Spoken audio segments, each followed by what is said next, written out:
combat data updated. Please rest assured that I will not blow the roof off again.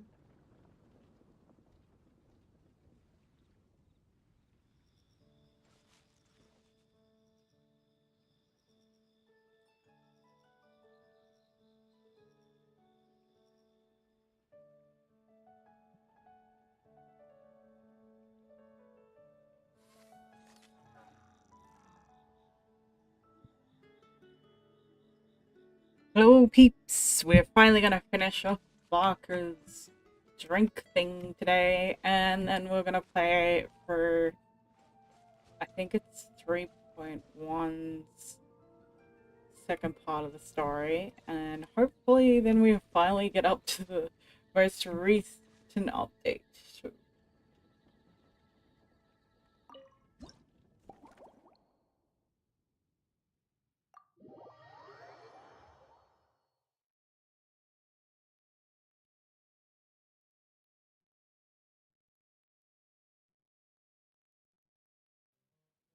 Ha.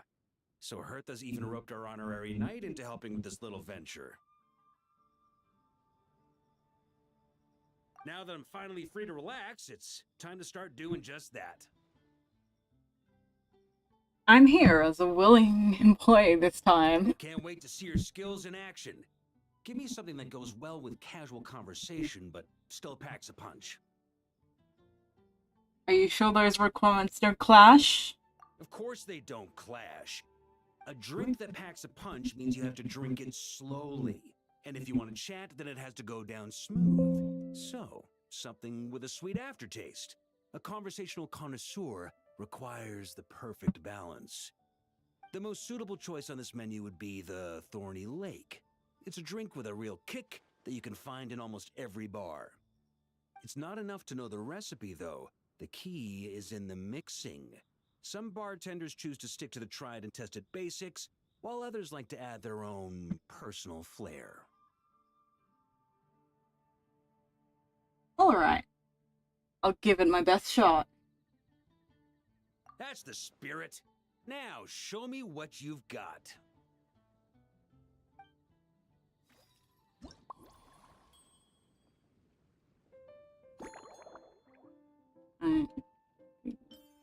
Fire water. What is this fizzy? Oh, there. Charcoal. Okay. Mornye Lake. That's the name of the drink.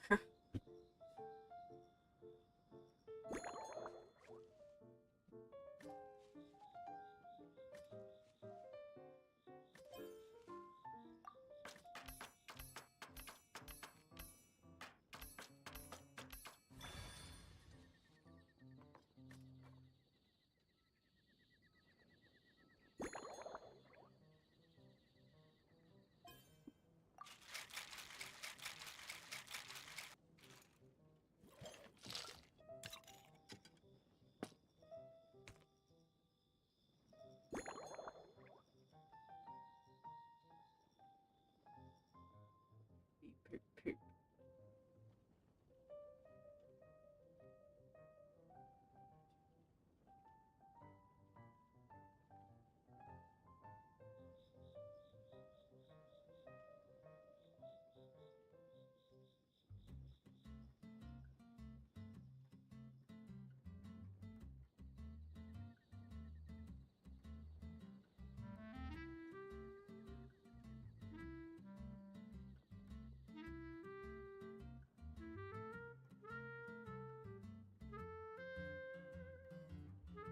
Master Goblet, okay. There we go.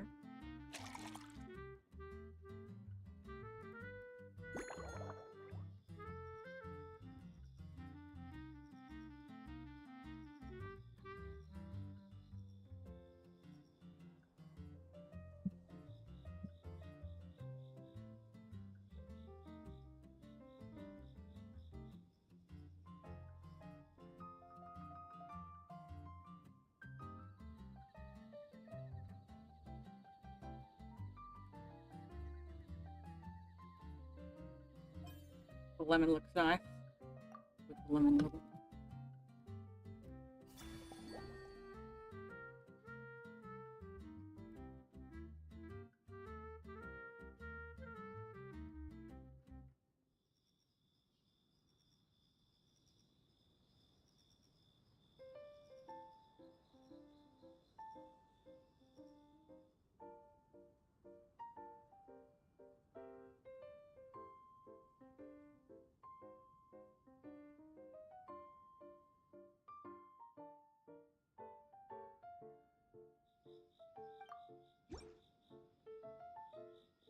Grand Master, I hereby present you with this thorny lake for your enjoyment and assessment. Well, the color and aroma are certainly on point. But as for the balance of flavors, I'll just have to taste it and find out.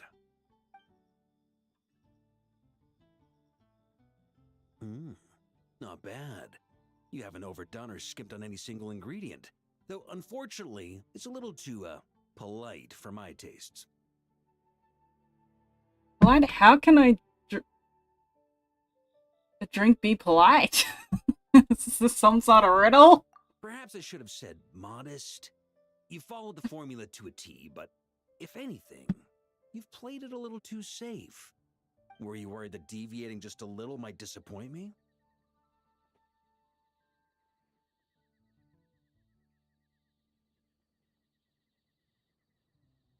That's exactly what happened. I didn't want to disappoint the expert. Hey, we fought side by side and dealt with things that even gods were loath to meddle with. Ours is a friendship forged in the margins between life and death. That said, if you ask me, you can ditch the nerves and work your mixologist magic. I'm looking for something that shocks the senses.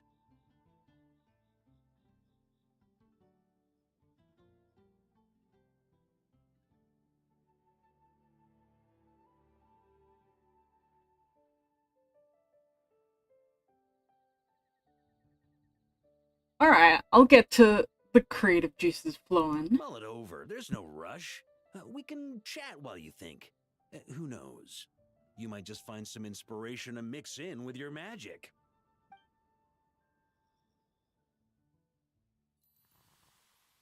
Garden atmosphere. Drinking in a garden feels different from a tavern, right? Given the environment, why don't we try something with a floral twist? I like your style. Speaking of this garden, it brings back memories of something that happened many years ago.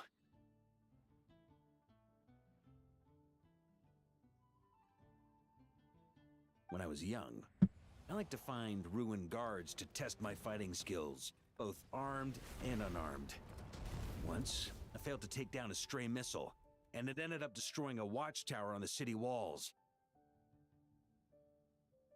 As punishment, I had to run 50 laps around the city, repair the watchtower, and help rebuild the shattered walls in this garden. Sounds like you caused quite the fuss. Indeed. Among the misadventures of my youth, this is one of the most memorable ones. Mostly because that day, Crepus saw me covered in dirt.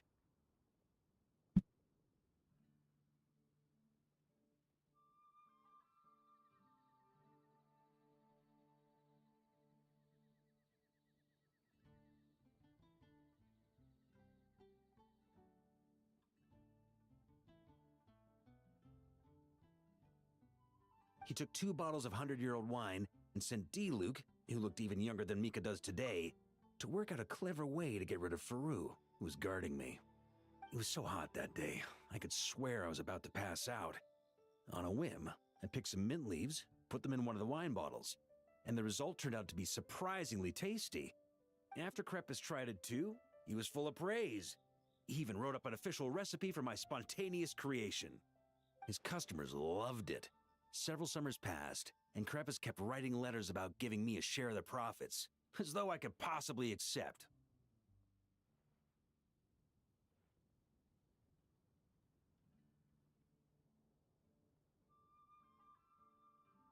That must have been so long ago. Yes, good old Crepus. Faru retired years ago, but he still gives me a stern stare every time we meet. He's a stubborn one. D-Luke, who replaced him, and then Kaya, who took over later, both performed impeccably. Changing times will always belong to the youth. He should have admitted defeat long ago.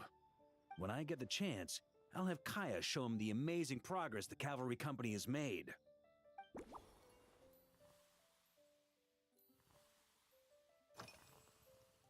Besides being too polite, are there any other issues with my Mornye link? Well, let me think. I guess you could say it lacks impact. Even when following the same recipe, The techniques used to mix different ingredients can affect the taste. Sometimes, deliberately creating layers between spirits can bring out the different waves as each one hits the taste buds in sequence. In this regard, too, you've taken quite a tentative approach. Why not be a little bolder? I think I understand. Ha ha ha. You catch on quickly. No need to explain further.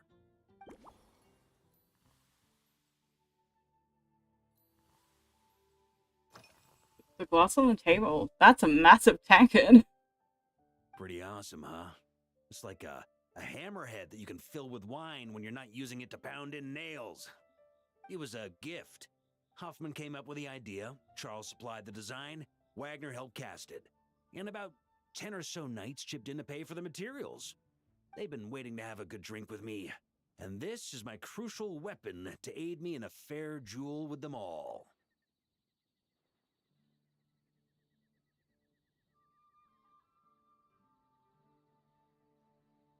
There. A jewel? I'm the Grand Master, after all. I've been drinking a lot longer than them. I've practiced more assiduously, and I have a bit more, meat to absorb the blows. So it's only fair to my subordinates that I drink a teensy bit more per round. Wouldn't you agree?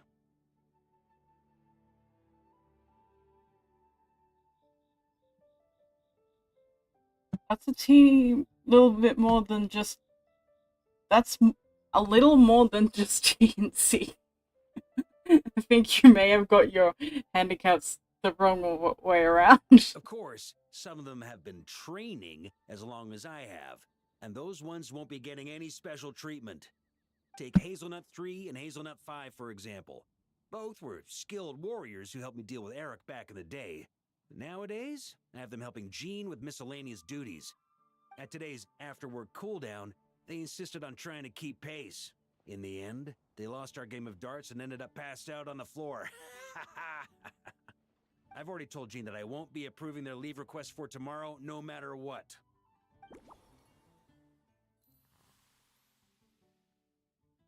Events are often held here.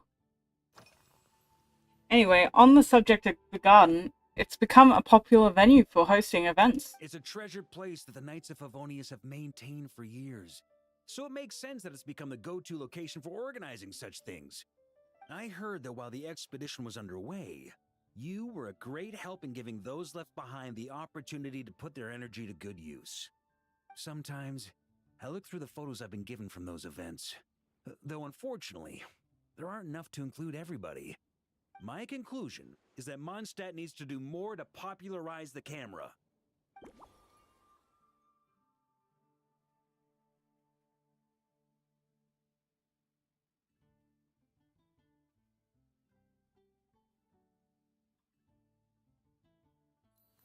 Okay, well. To be honest, as someone who doesn't drink much, I'm still a little confused. Varka mentioned the impact of layering on the texture of the finished drink. He was also said that I was being quite tensive. Perhaps he meant the drink was too evenly matched?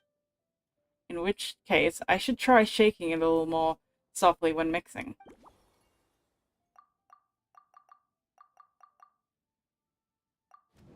The oversized tankard was a special gift from the knight to the Grandmaster. Varka seems to like it very much.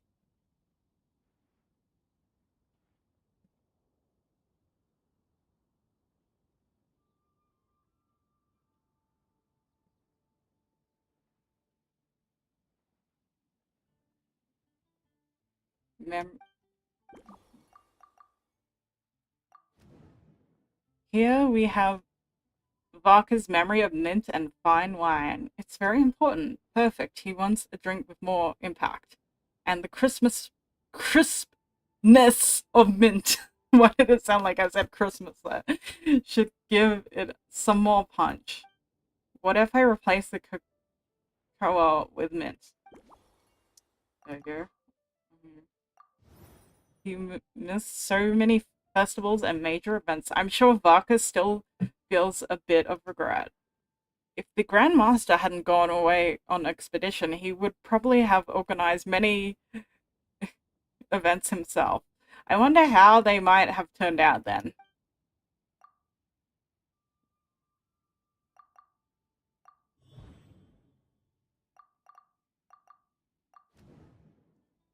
I can't help but wonder, would all these events he organized involve drinking wine? Maybe I should ask him. Who knows, it might spark some new inspiration.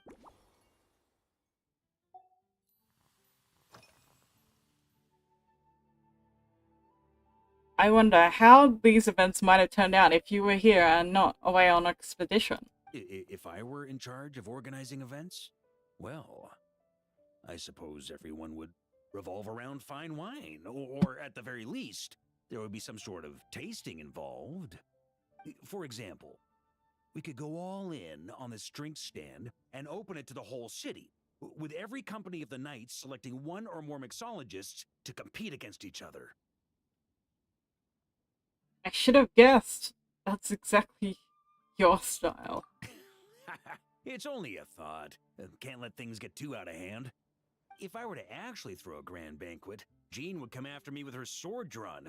Even Frederica would launch a punitive expedition. While in Notcry, we had a rule that knights must never get drunk while at their posts. Otherwise, it could lead to dereliction of duty, with serious consequences.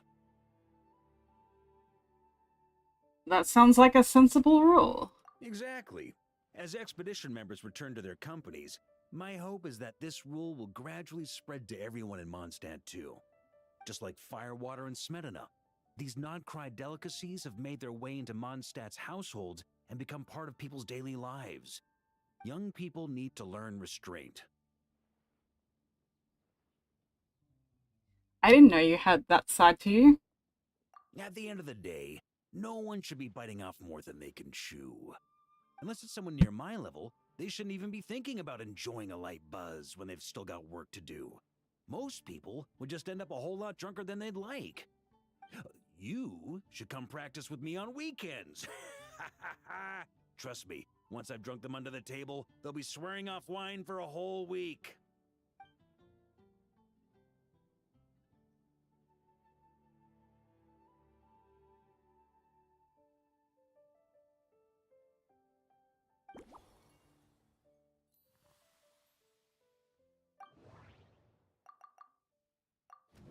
In the end, we discussed events in Varka's usual style, and then the conversation turned to delicacies of Nodcry. Semitana in particular. Varka seems to have left with a positive impression of it. I'll see if I can add some of it to his drink.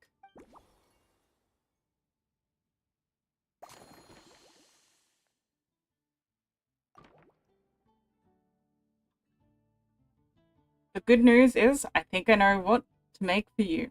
Can I borrow your hammer, please? Oh, feel free.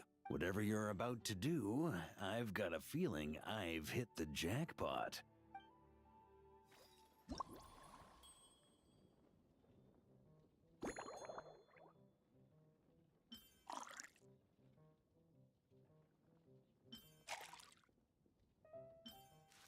Kinda.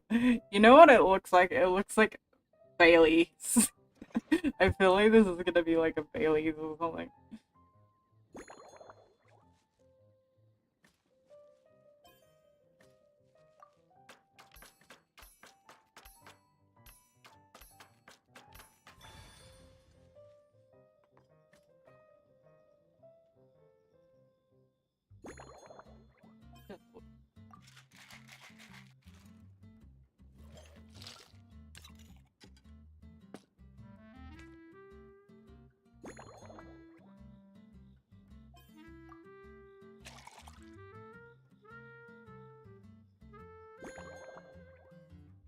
Here you go.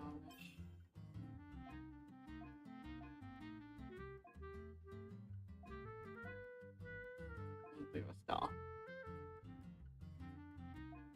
Oh no, this one looks better. This is hard. I think I'm gonna go with star.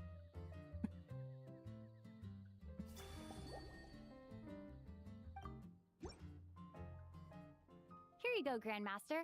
A cocktail just for you. I guarantee you won't find this one too polite. Such a spirited drink. How did you make this?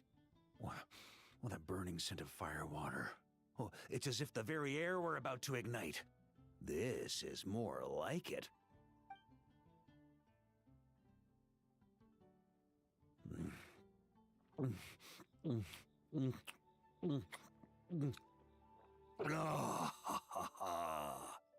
Perfection.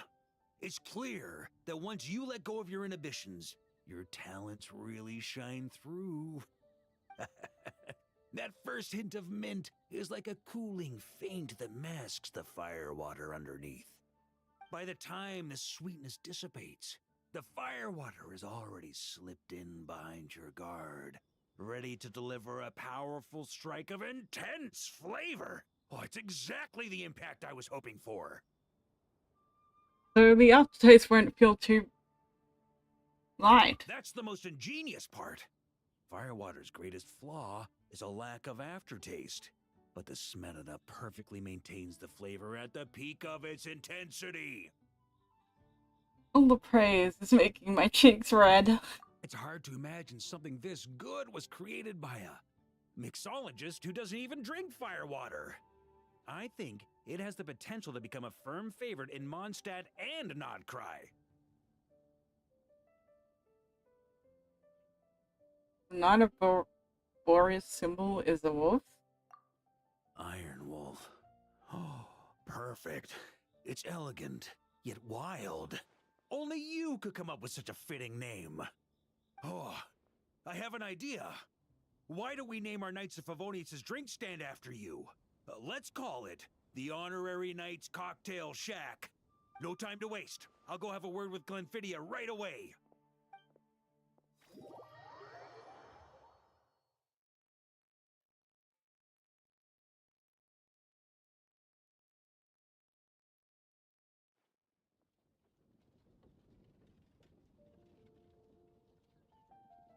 Hey there, traveler!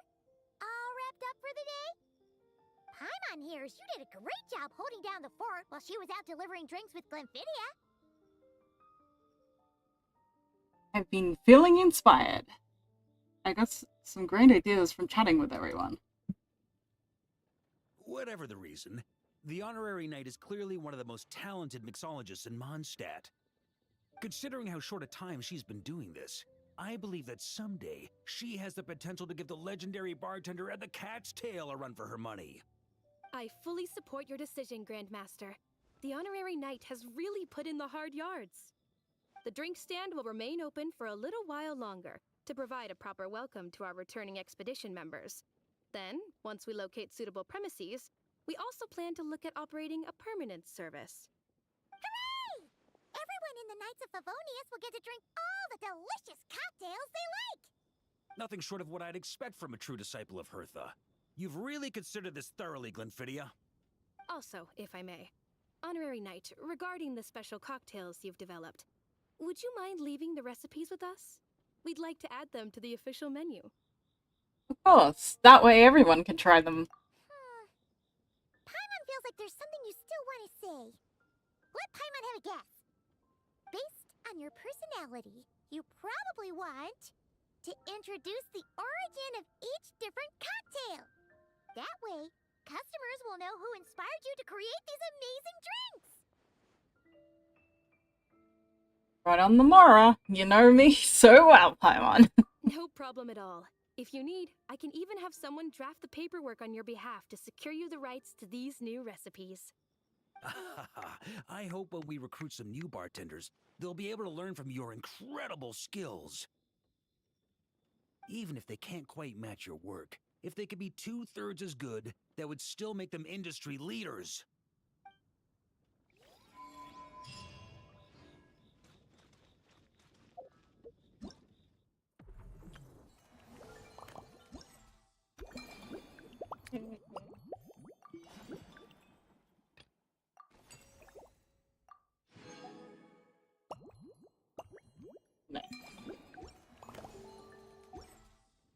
Alright, on to Moo While we go. Bye-bye, people. Okay, give me a second. I'm just gonna put this up, and I'm gonna just quickly change it in OBS Studios. Give me a second.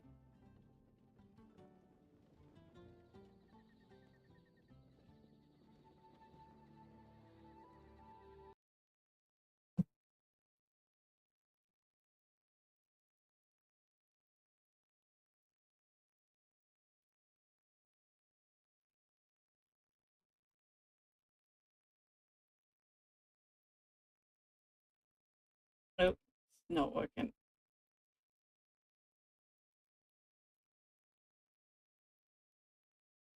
Why is it not working? Why are you not working? It doesn't want to work. No, it's not working.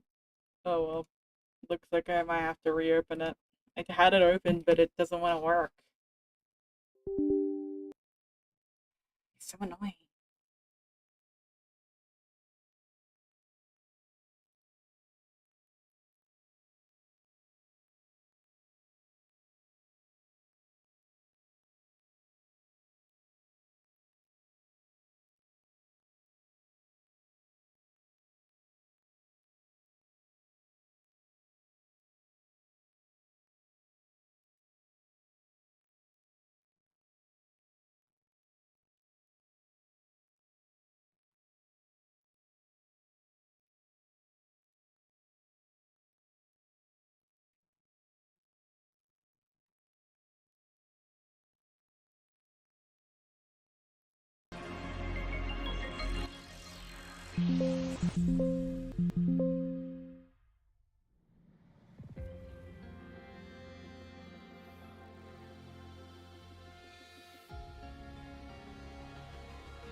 In my previous match, I slipped and left an opening, but my opponent failed to notice.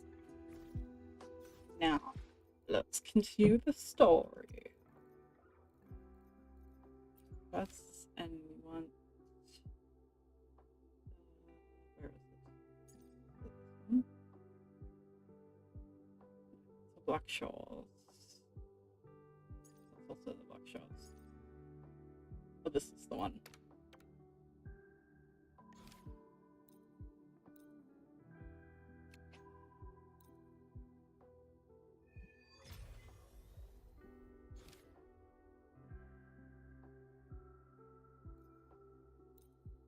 Come on, let me go. Okay, I'm gonna do it now. Head to the dormitory at 9 o'clock. Okay. So I need to teleport to the dormitory. So here, where was the dormitory teleportation? I forgot which one's which. Oh no. Too many layers to this place, man. Too many layers. Academic Square. Another square. I know there's one nearby the dormitory. Nope.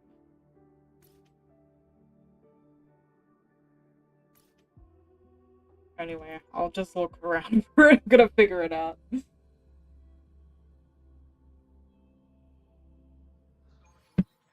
Okay. Oh.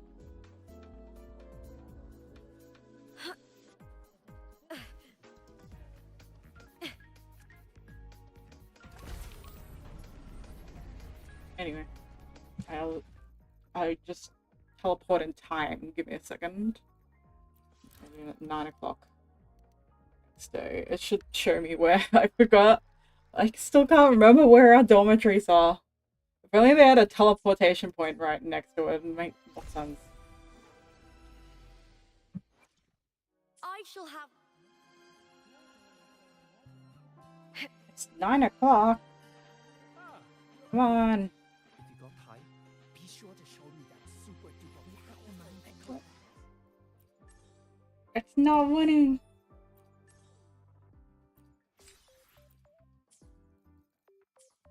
Isn't it a bit weird to wear your piloting suit to a class in another?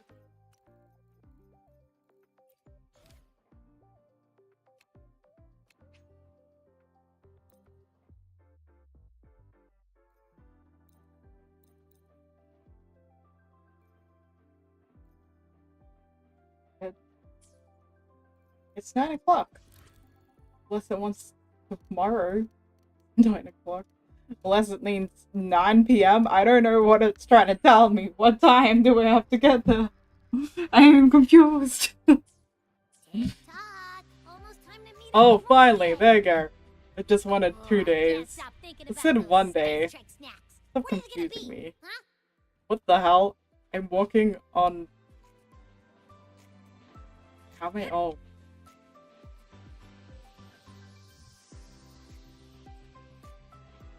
Aw, it's a barrier. I can't even jump from here. Sucks. Where's the place I can jump off? Finally. Oh yes, this is where the dormitories are. It's suicide prevention.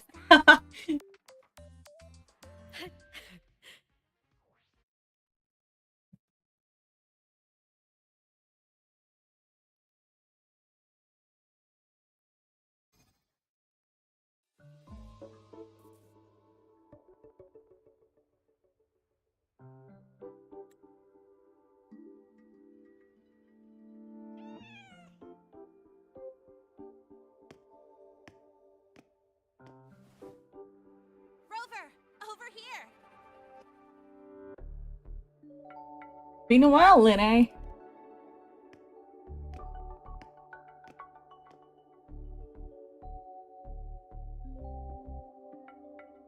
You bet. Just passed all my entrance exams yesterday. Which means today you're officially meeting Linne, first-year student in Star Torch Academy. Congrats on a successful enrollment. I really want to hit the road with you again, but I'm kinda on a mental health watch list. If I break even one tiny rule on day one, Miss Lucilla will be dragging me in for a friendly chat.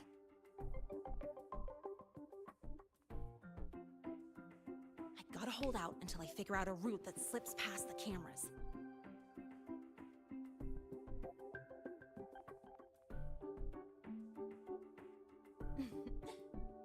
Oh, but hey, you got Mornye's email about the Hyvatia detector, right? It's almost go time. How about we hang by the entrance and then we... huh?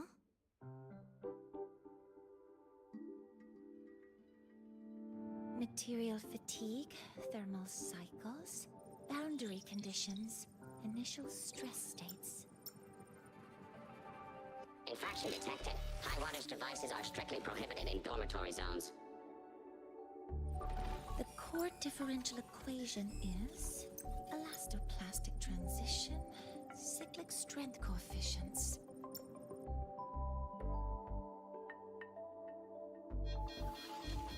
Please comply with the Star Torch Academy Dormitory Code of Conduct. Issuing first warning. Issuing second warning. Coefficient correct. Units mismatch. Recalculating.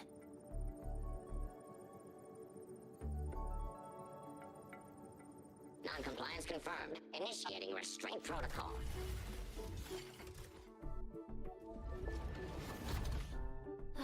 Conclusion. Material upgrade required. I'll add it to the agenda for tomorrow's meeting. Right. Now, time for the scheduled meeting with Rover and Lene.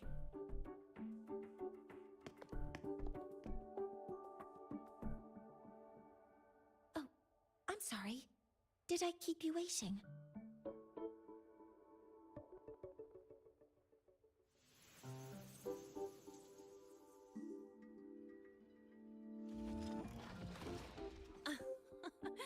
Not at all. Actually, you noticed us right as the clock struck the hour. Perfect timing, Professor. Are you alright? I'm fine. Oh, I forgot to disable the reactor emitter in my weapons system. That's probably what it was referring to. Apologies. After this meeting, I need to return to the Space Trek Collective for a presentation. I had hoped to finish some calculations first. If that's the case, let's begin now. I do have other appointments today, but I believe there is time for some light conversation.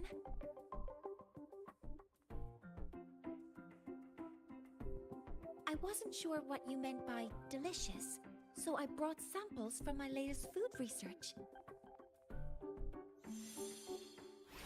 Yes! I knew it! Professor Mornye's a real gem! Let's get started. We can eat while we talk. Of course. Come on in. I already tidied up my dorm, so sit wherever you like.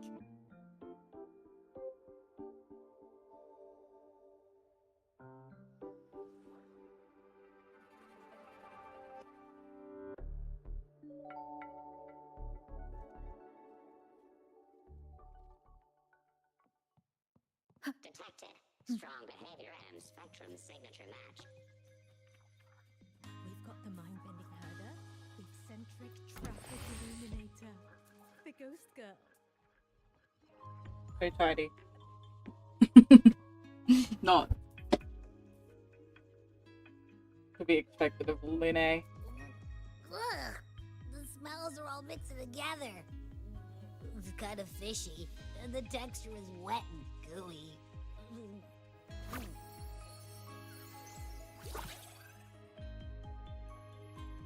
So, it's true, huh?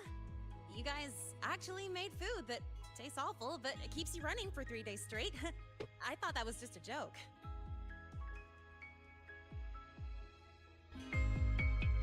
It's a scientific breakthrough using energy compression tech.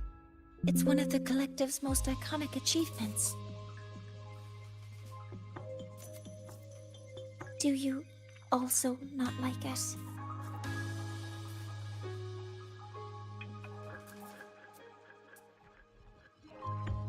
This is peak science.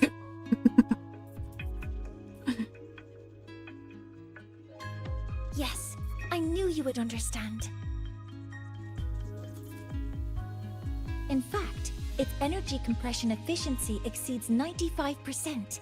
That exceeds the benchmark set by both the New Federation and Washu Academy, even nearing the theoretical limit. From a scientific standpoint, it's a far greater achievement than taste.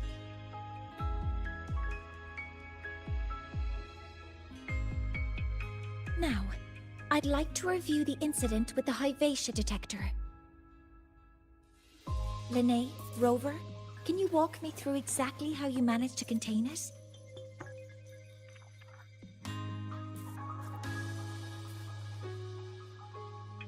Describe how you contain the I can't remember how to pronounce it again. Why we were in your hard language. The robot lady. There you go. Hyvatia, that's it.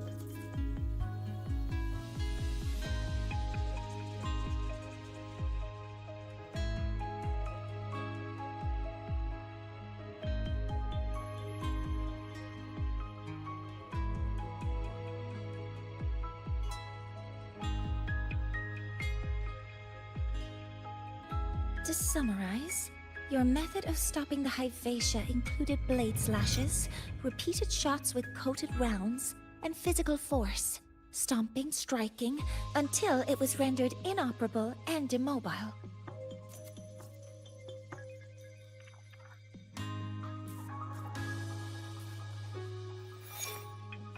Did I miss anything?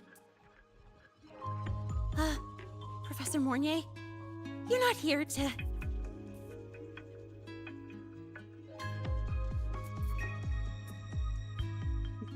Make us pay for it? Are you... I mean, it all happened really fast. We didn't have any other way to stop it. Besides, we're just students. We couldn't afford that even if we wanted to. No, you're misunderstanding. Different damage mechanisms cause distinct failures and require specific repair methods. Damage from certain special resonance abilities is hard to detect through standard diagnostics without prior data, so you two did well to suppress it physically.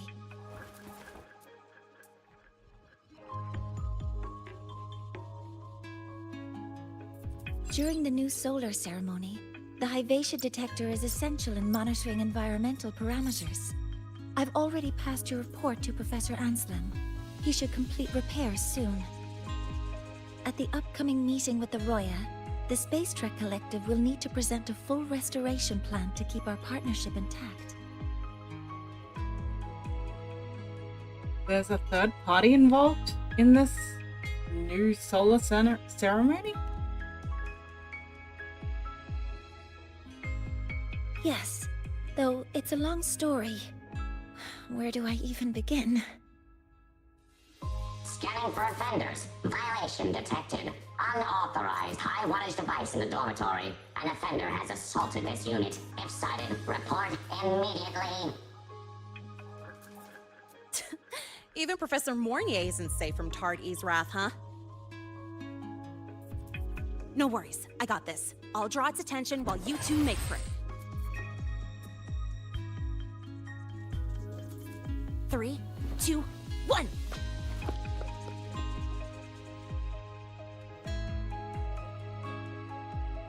That's how cute. Hey,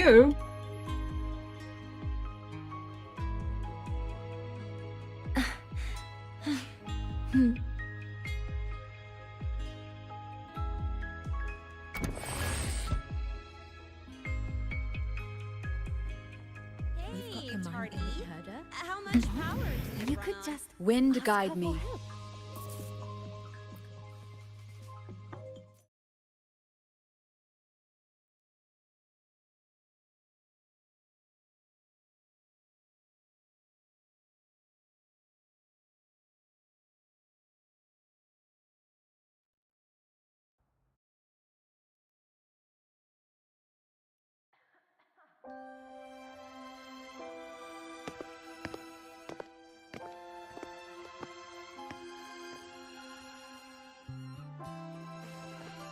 Thank you. You don't need to go any further. I can head back to the Research Institute by myself.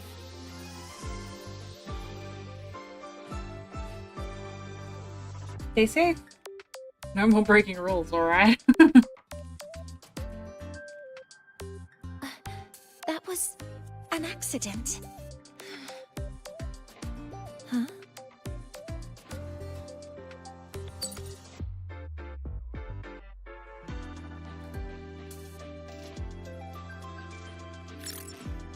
Is something wrong? It's a notice from the collective. The Royan delegation cancelled the meeting. The ceremony is now on hold. That's odd.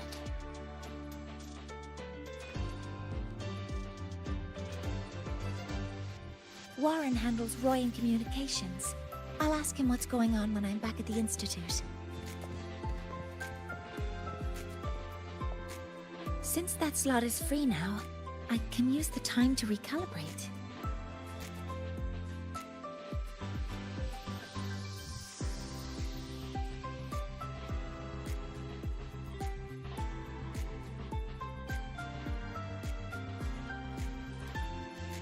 What? Don't you give yourself a little break? That isn't on the list.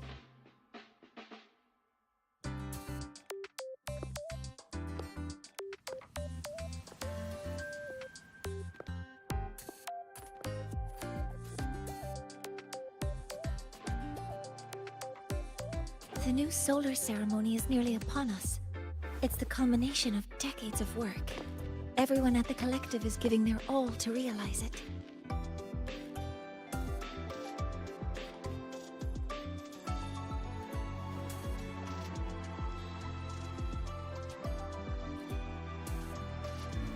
Last time we met at the Institute, we made each other a promise.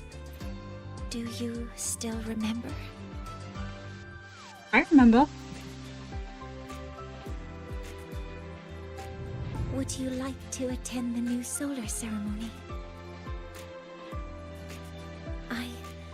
I'd want you there to witness it. The rise of the new sun, and humanity taking their first steps into the future they've built with their own hands. We did promise to witness it together, didn't we? Yes. As the ceremony draws near, the Space Trek Collective will become increasingly occupied. Opportunities to meet like this will be rare, but this promise will still stand. Then it's a promise.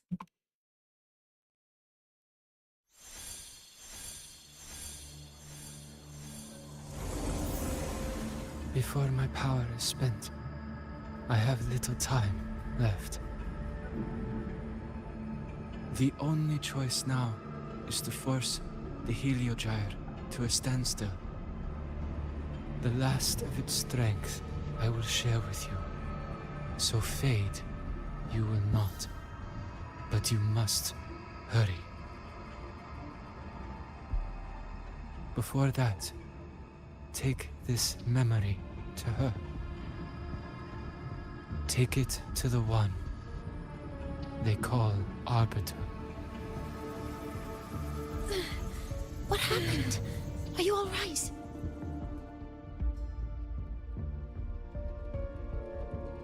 I saw someone's memory. Whoa, you scared me. And just now, a frequency jumped into your tacit mark. It felt like some kind of connection. Can you trace where it came from, Abby? Huh? I smell it. Coming from over there. Good. Let's go check it out.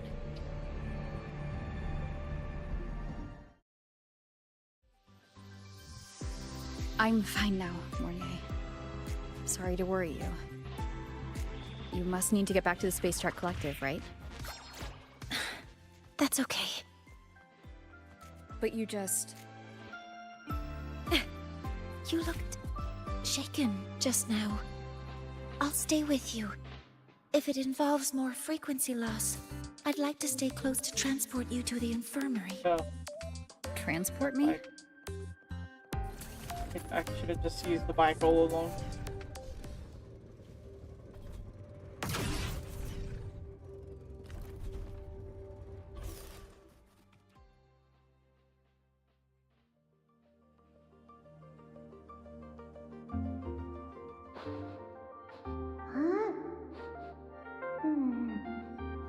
The frequency that connected with you was coming from here, but now I don't smell a thing.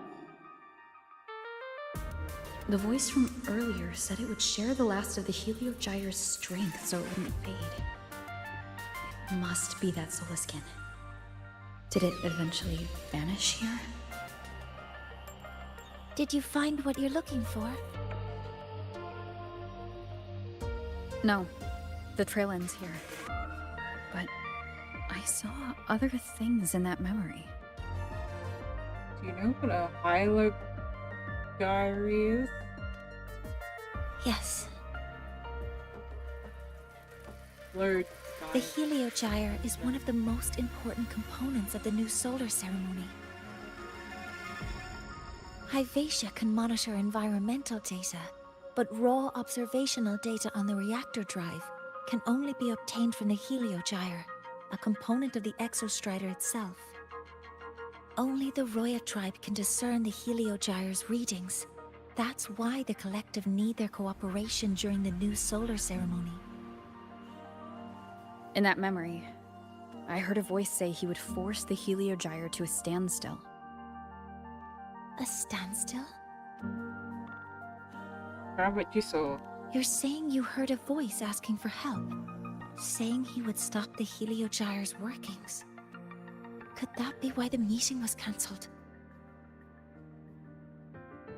When I handled the Void Worm, a voice told me to protect the sun. Whoever she is, I don't think she intends harm. She offered to help. For now, I'll do what she suggested. And one thing is certain. The one who knows me by my Arbiter title needs my help. Yet another problem tied to the Research Institute. We shouldn't reveal our plans to them just yet. A headpiece shaped like two horns, black robes with a gold floral, and an unusual eye. I need to find out who he is, Mornye. Do you know any Roya who are familiar with the tribe's inner workings? I do have some Royan students. They might know who he is. It's class hours at the academy. Should we head back? Help! Help! Maya! Maya! Someone, please help! Otherwise our thesis data will disappear entirely! Don't worry.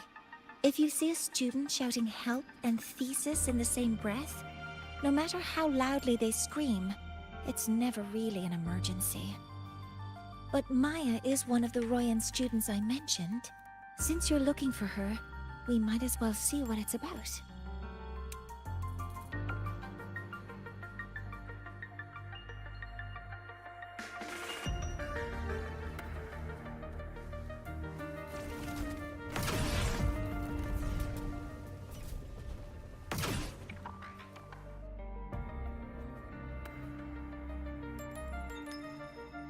Oh, calm down, Maya.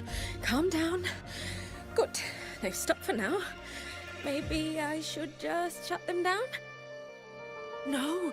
If I force the shutdown, I'll lose the data. Our thesis. Oh, somebody help.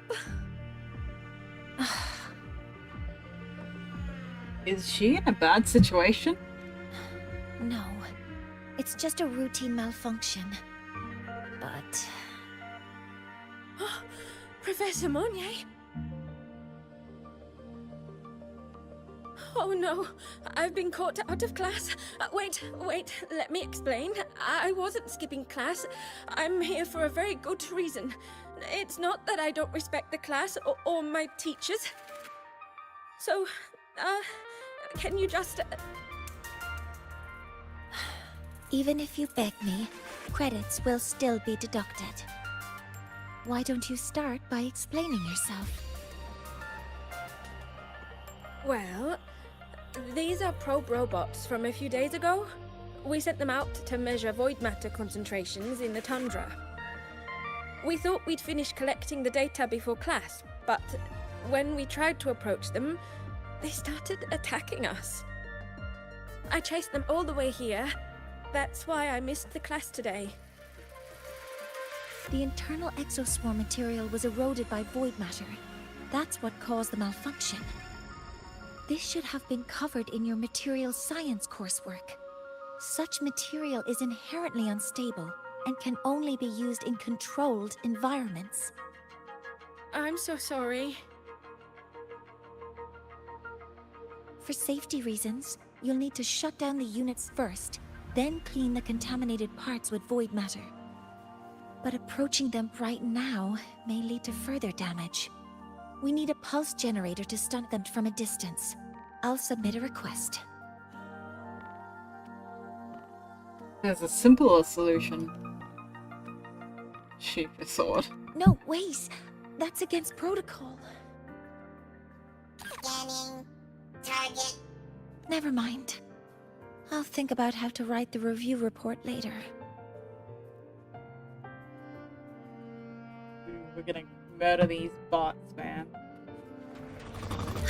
Modeling stars. Here are my queries.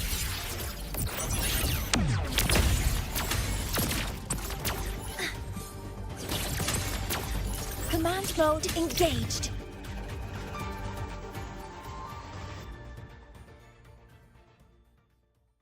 Now, they're back to normal. Great. Do you think the data... It's still there. But sending the robots out there broke the experiment protocol. Even if you got the data, it won't count in your thesis. What? But... Oh, well... Thanks anyway for helping out, Professor Mornye, and...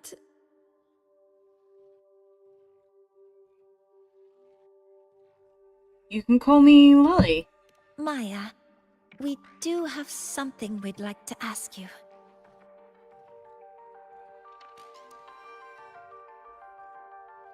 Describe the vision you saw. You want to find a Roya in black robes with gold embroidery, wearing a headpiece shaped like two horns? The horns are a symbol of the Exostrider. Shepherds wear them, but no shepherd would wear a robe like that. Could be someone higher up, like the Soul Swarm from the Soul Asylum, or even one of the Heliodic Six. The Heliodic Six? They're the ones who are supposed to give us the Heliogyre's readings during the new solar ceremony. That's right. They're the 6 most powerful members of the Roya tribe. The highest in rank, too. I've heard they use the Heliogyre to predict everything, from bird migrations to void storms. They know it all. How do I meet with one of them?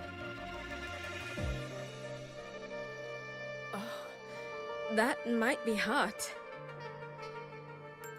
They never leave the Soul Asylum. It's surrounded by light all year round. Very few Roya are even allowed to enter. But maybe you could try meeting with one of the unappointed Heliodic Six. Sigrika is currently out researching in the Frostlands. The only other one around is Foseer Ingvar, but he doesn't show himself much. If you want to find him, my mum might be able to help. She's a Royan shepherdess over at Artuya camp. Name's Astrid. Now then, I'd better get back to my class before I lose all my credits.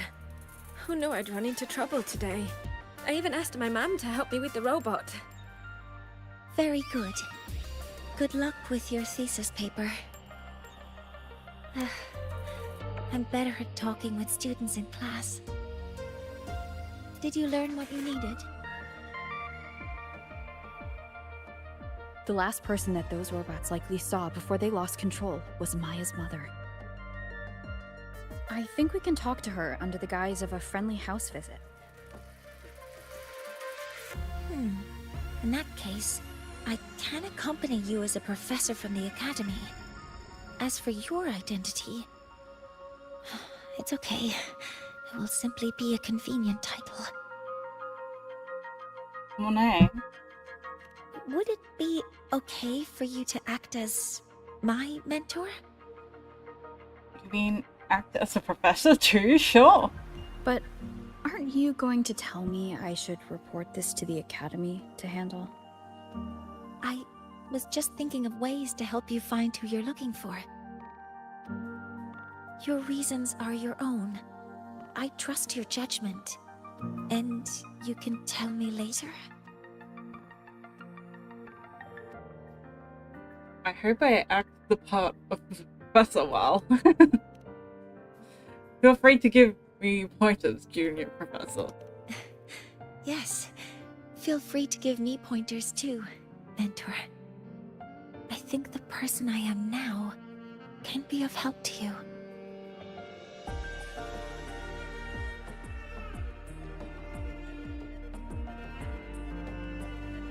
Such is that blessing. Ready to go to a Tuya camp to find Astrid? Sure. Okay. Let...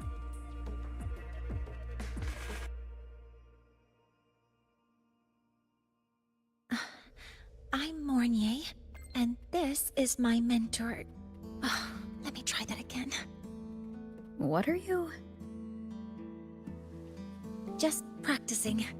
I'm not very good at speaking with parents, and this time I don't have an assistant to help write a script for.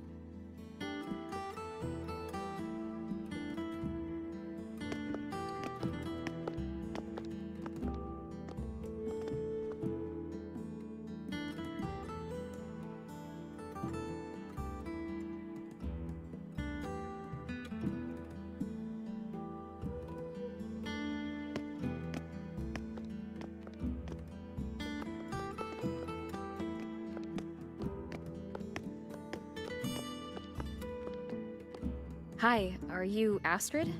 Maya's mom? Greetings.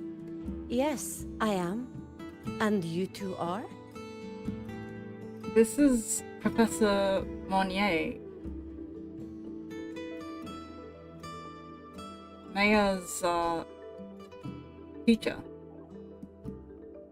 Yes, and this is Rover, a senior professor at the academy. We've come for a home visit. A home visit? Has the girl broken any school rules?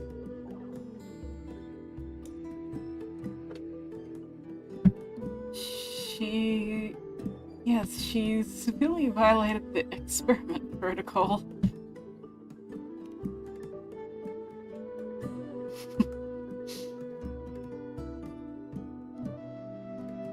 What? How could she? I am deeply sorry. I should have taught her better. Whatever she has done, I offer my apologies to the Academy on her behalf. Is the punishment severe? If compensation is needed, I will pay for it myself.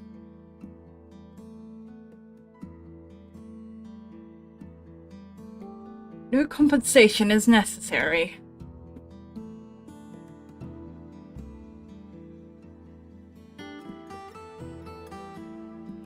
But we'll need your cooperation in the handling of this case. Professor Mornye, could you explain how Maya's robot caused the damage? Yes, as my mentor just explained. She failed to follow the proper protocol. She used unstable exoswarm material in her design, which led the robot to act unpredictably. I've already spoken to her about the dangers of using materials susceptible to void matter during field research. Void matter? What exactly are you asking? I am sorry. I have not studied at your Star Torch Academy. I'm not familiar with your terms. Her demeanor changed just now. She's hiding something. Maybe more pressure. We need to understand the full scope of the robot's malfunction. We understand that this morning, it was you who helped Maya activate the robots and enable auto-run. Yes, exactly what my mentor said. Please, lead us to the site of the incident. Once we're there, I'll reconstruct the robot's actions from the trace evidence.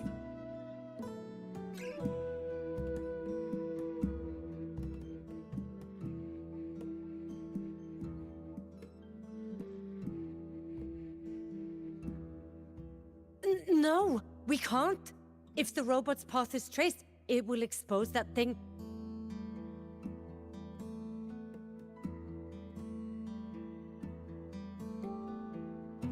That thing. What are you hiding?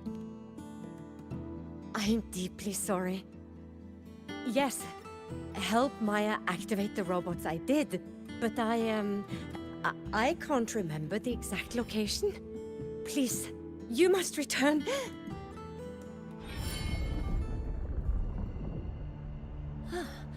That's a void storm.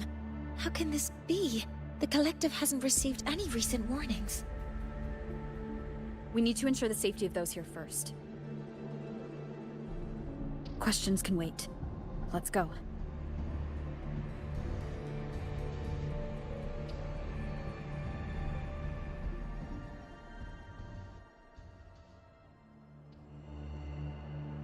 That looks like the center of the storm ahead. Let's see what we're dealing with.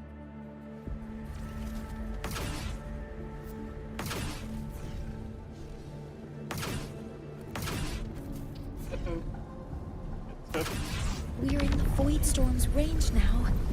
Check that your FCR is working. Be careful. The exoswarm here have been contaminated.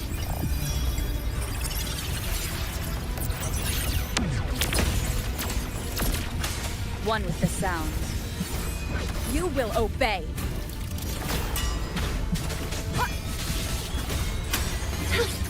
Modeling complete. Command mode engaged. There's something over there.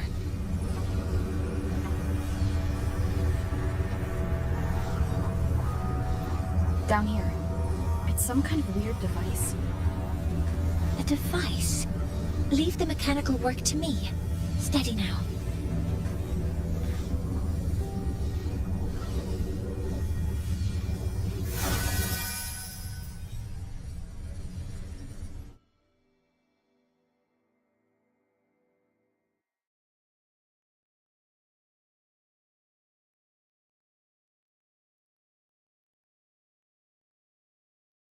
Looks like it was this.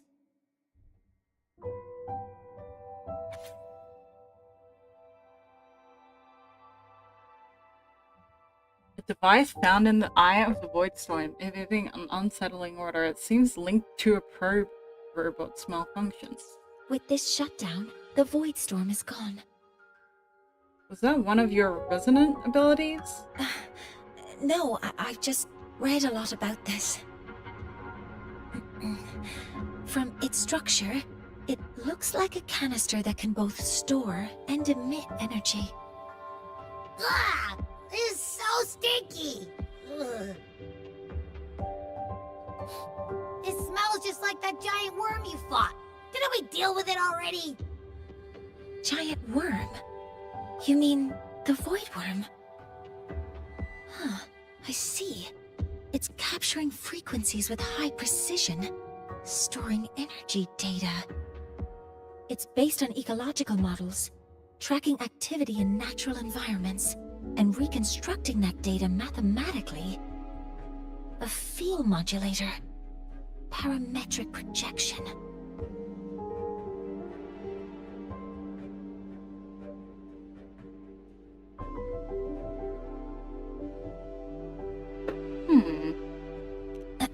Oh, sorry. Can you try a version that I can understand? And explain it so Abby understands? Right. Simply put, this device extracted the void worm's frequency and used itself as the epicenter to spread void matter. That storm just now was artificially created. Maya's probe got contaminated because they likely made contact with it by accident.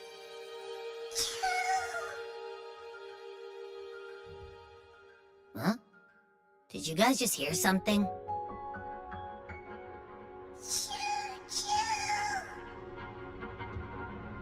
It's coming from under that heap of exoswarm material. Let's go take a look.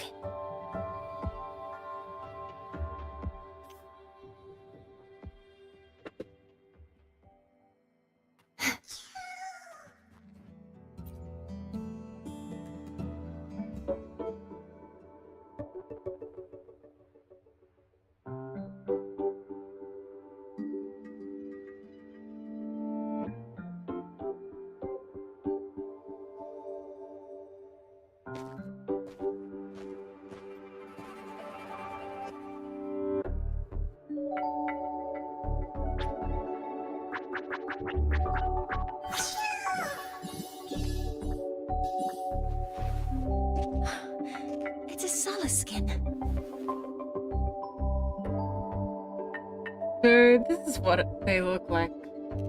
Yes, these special creatures typically linger around the Roya tribe.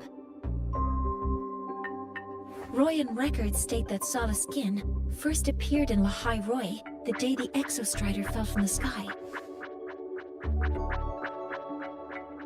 They're believed to be fragments of the Exostrider's consciousness. The shepherds protect them, shielding them from voidstorm contamination until they mature and return to the solace trees in Biarter Woods.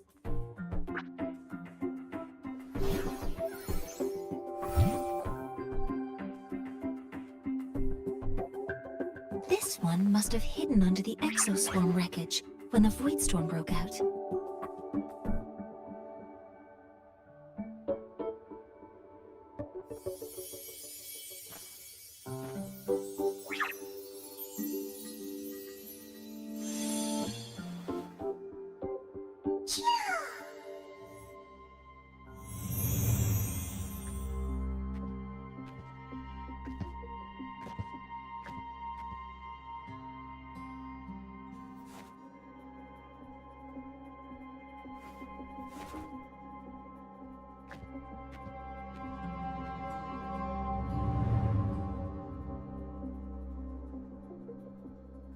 This feels like what happened back at the academy.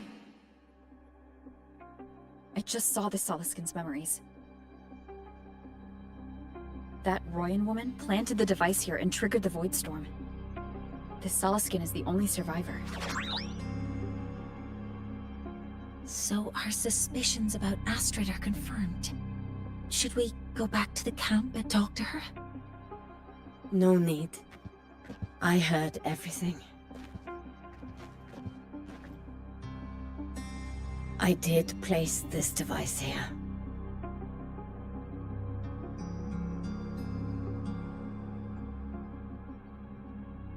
Tell us what happened. A few days ago, I was shepherding mature Solaskin to Bjartur Woods when I met Fossier Ingvar. He looked tired, like he had just finished speaking to someone. When he saw me, he looked shocked and left quickly. I saw the device fall from his sleeve. Why did you take that? Take it. I did not think much of it. I plan to return it to him the next time we meet.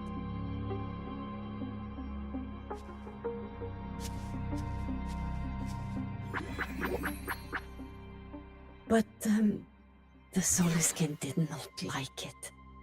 It had an unnatural energy.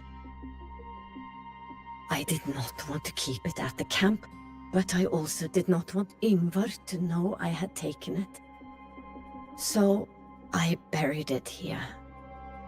The rest, you already know.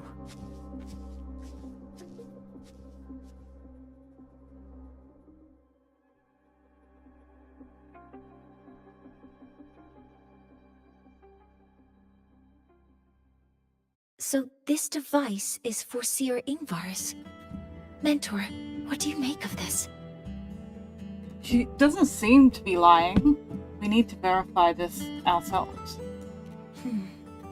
I trust your judgment. This Foreseer Ingvar is the one Maya mentioned before. The unappointed member of the Heliotic Six. Could it be an attempt to tighten his grip on power? No, that is impossible. Each of these successors is chosen when their resonance ability first awakens. Even if someone decides the position, it is impossible to change the appointment. Meaning no one can threaten Ingvar's position. But he could harbor animosity toward the current Heliotic Six. Ingvar is still our lead to find them. Things are getting more complicated. A direct approach with Ingvar might not be a good idea. Where can we find him? The Solace Islands people usually abide in the village bordering Bjartur Woods, called Haldarheim. It is the time of the Rite of Return. The Soliskin will return to the Solace trees and to the Exostrider. As is tradition, Forseer Ingvar will attend the rite. But you are not Roya. You may not be allowed to witness the rite.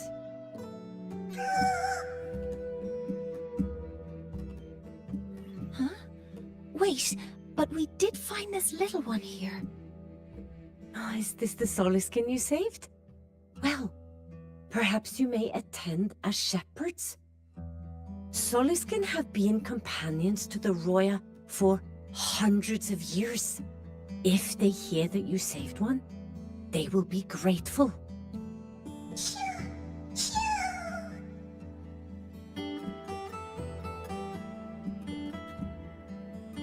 We're in this together now. I've never been this close to a Soliskin before. Please let me know if I'm doing something wrong.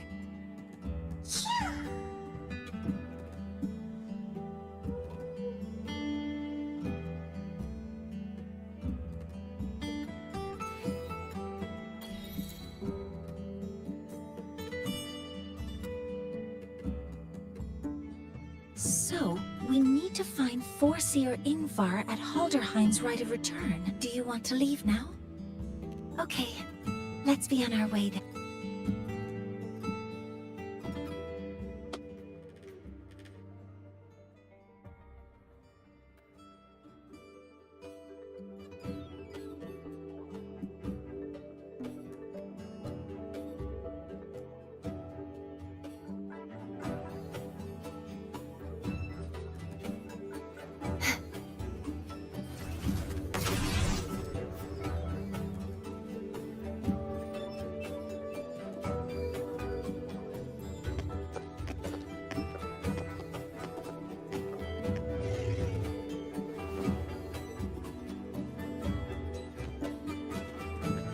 You two, please halt.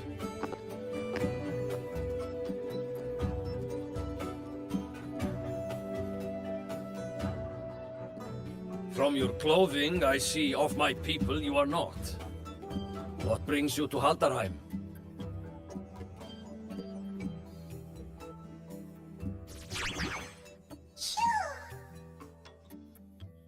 Oh, a Soliskin.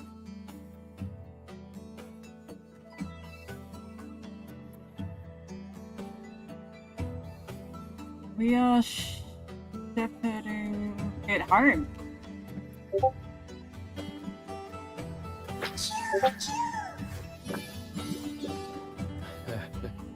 How interesting. Soliskin trust only those they feel safe with. It's trust you have earned. My thanks for guiding it back. But I must ask, I sense one of you carries the aura of the Space Trek Collective. The other from the vast world beyond the Frostlands. Why come under the guise of shepherds? Not sure who here knows what Ingvar did. Best not to mention his name. Don't want to stir things up. We rescued the Soliskin from a void storm. We were told it needed to return here for the Rite of Return. Void storm? You mean the one just before?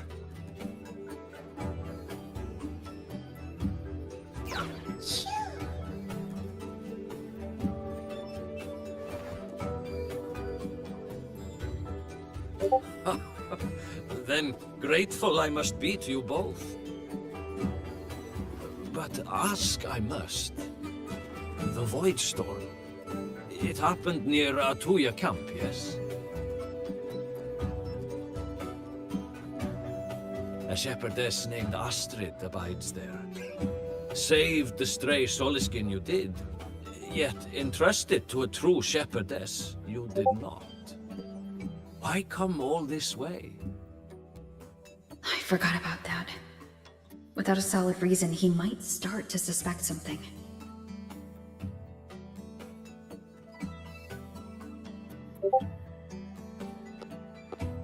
because Astrid has been hiding something from you.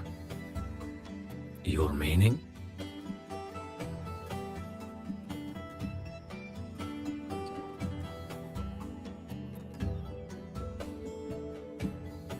Astrid's daughter Maya is a student at Star Torch Academy.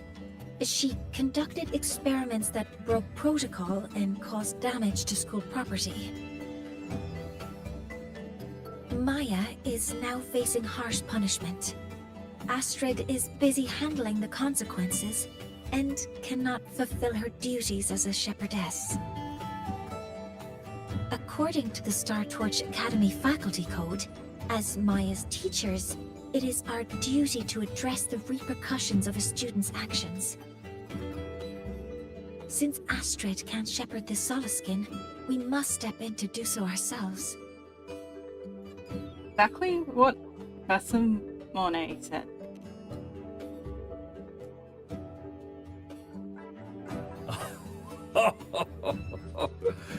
I should have known Astrid's daughter would stir such trouble. A tangled weave this time. But she will go to great lengths for her girl. The Academy's willingness to come this far is unexpected. Forgive my earlier words. You saved the Soliskin and helped our people. The title of Shepherd you have earned. Tonight we hold a feast for tomorrow's rite of return. Join us, as a gesture to make amends for my earlier rudeness.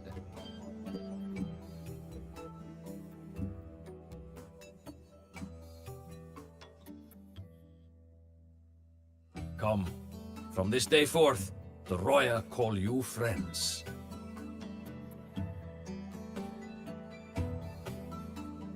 Rest at the camp if you wish.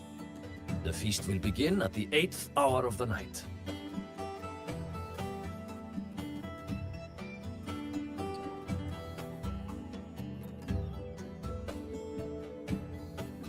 There's still some time before the feast begins. Maybe someone here knows something about Foreseer Ingvar. Want to go to the village school? She cured Kuklo's upset stomach with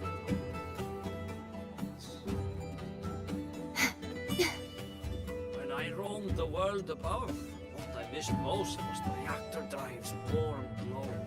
You have really been to the Frostlands above, sir? Of course.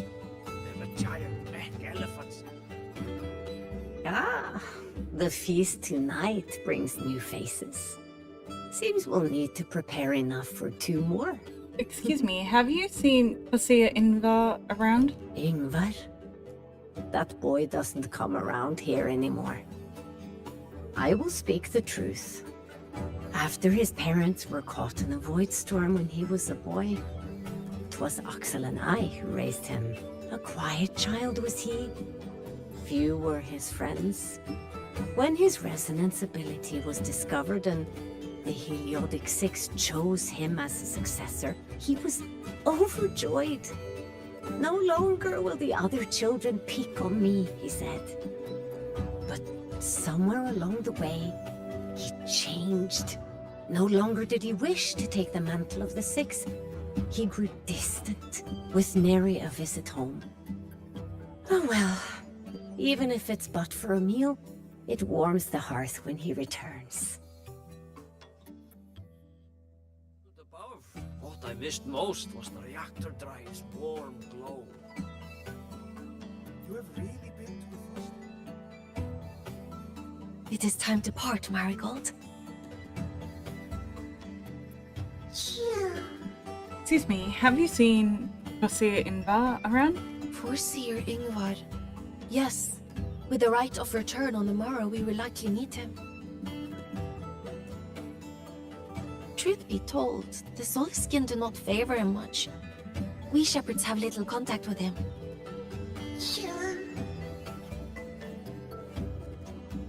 Though as one of the successors to the Heliodic Six, his standing is not for us to question. Still, I would hope that the future Heliodic Six is one favored by the Soliskin. Someone like Sigrika, perhaps. Sure.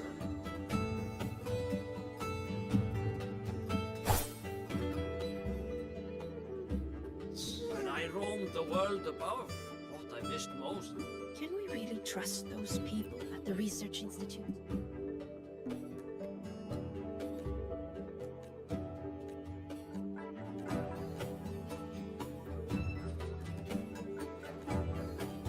Can we really trust those people at the Research Institute? Do they even have what it takes to awaken the exostride? They can't even do 5-digit multiplications in their heads. Trust them. I'd When I roamed the world above, what I missed most was the reactor drives. Oh, keep these guys. You have made an error. If we follow your calculations, the reactor drive's rotation angle stands at 4.06 thousandths of a turn. No, no, no. It is you who is mistaken. I've recalculated it 8 times, and it is 4.08 thousandths of a turn. Excuse me, have you seen Fosia Inva around? Or Sir Ingvar? Oh, we'd have no chance of such a meeting. In the history of the Heliodic Six, those like Ingvar seldom walk among us.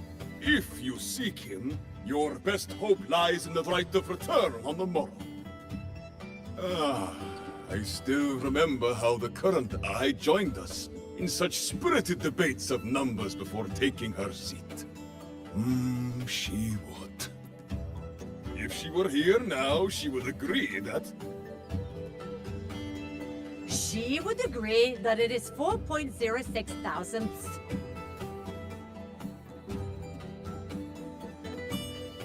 No, it is 4.08 thousandths.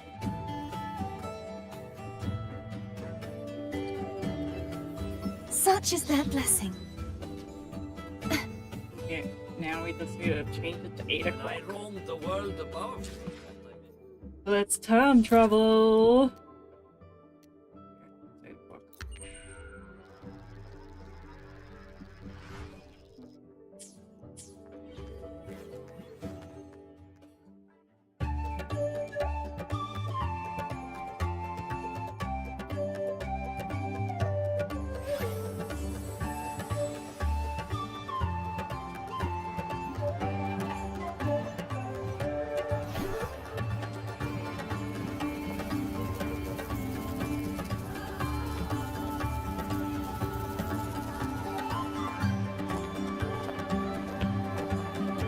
Friends, it is time we feast. Tomorrow marks the rite of return, where we send our beloved Soleskin back to the great body of the Exostrider. Into radiant light, they will transform to join its sacred form.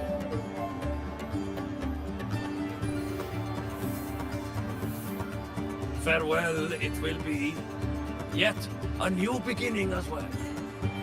When the Exostrider wakes, we will reunite in its body. Now, let us put aside the sorrow of parting and embrace the joy of new life with good food and drink.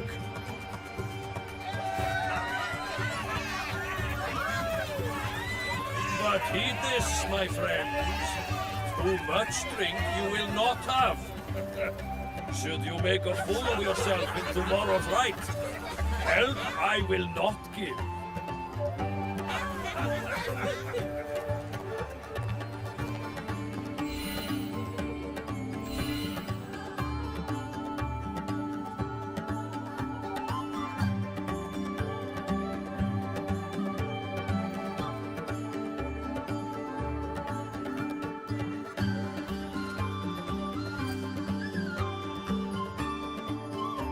What is it? Are you feeling nervous? We will face Sir Ingvar tomorrow.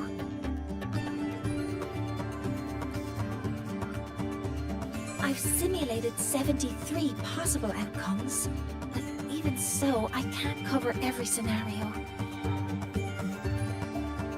If I could build a model that covers all possible outcomes, Considering the target system, the chaotic conditions, and the necessary compensations. You were quick on your feet earlier. You've already got this.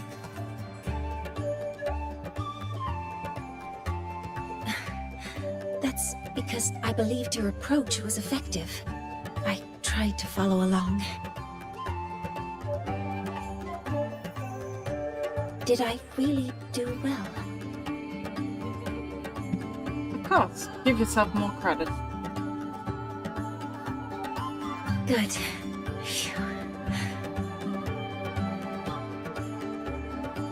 With that in mind, you can relax a bit now, right?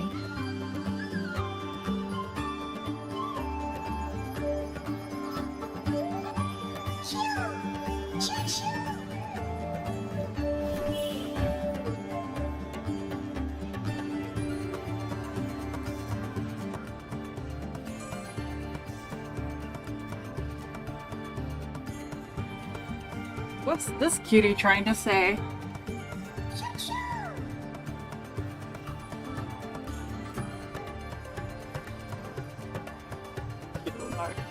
I know. It wants us to give it a name.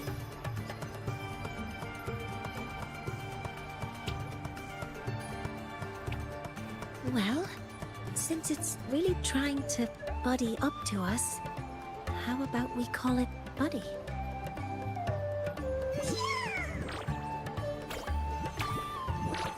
Ah, it seems to like it. Then it's settled.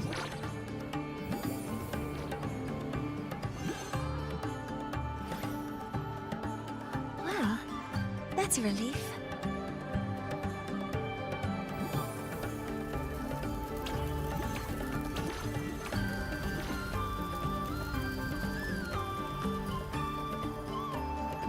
Hello. Will you dance with us and the Soliskin? Grandfather Axel says the Soliskin are happiest when dancing with shepherds. Oh, but I'm not good at dancing.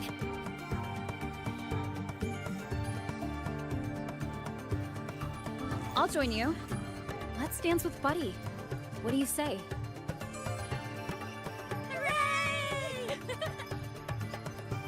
Our real battle starts tomorrow. Tonight, let's relax a little, Mornye.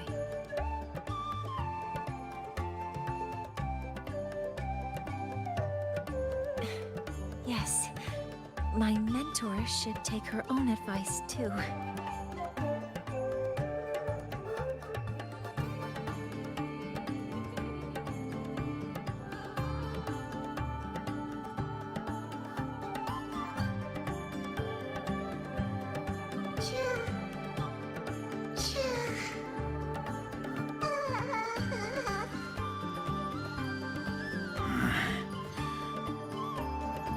Some uninvited guests have arrived.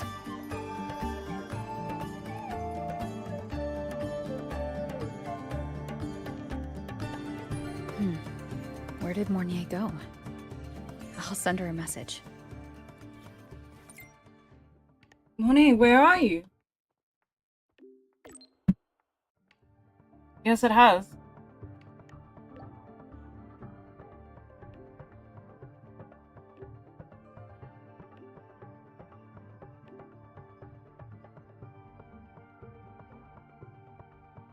Oh no, That is I like something to she run would out say. of battery. Not that I know where the 13th planet of Norma is, but at least I can figure out where she is from the picture.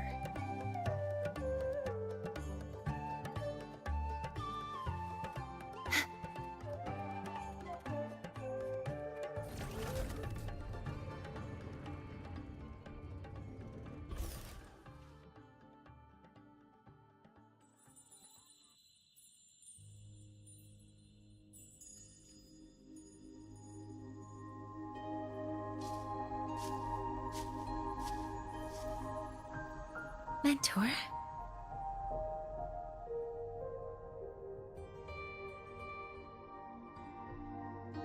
We can drop the act now, right? Or do you think we should continue?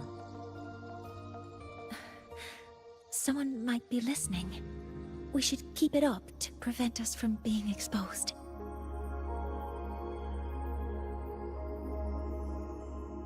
Do you want to sit for a while?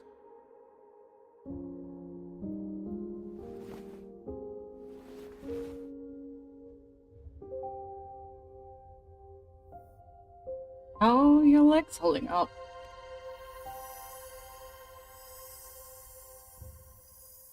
Oh, you noticed. They've been running all day, so their power is low. I plan to wait until they finish charging before coming back. While they charge, I can't move. I feel a bit, embarrassed having you see me like this. Does it hurt? It doesn't anymore.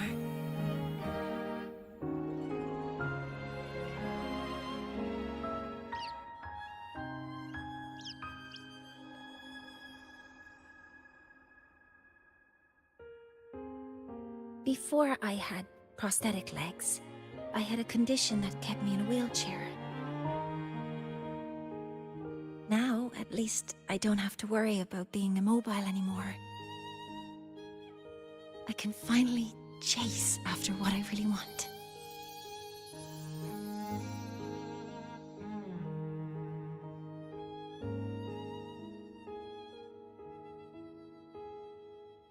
The stars here are beautiful. I love stars.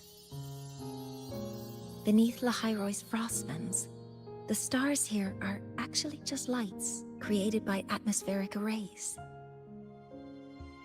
Once, someone put it like this to me. It's because we see the stars that humanity imagines what lies beyond the sky. Maybe the stars are humanity's muse.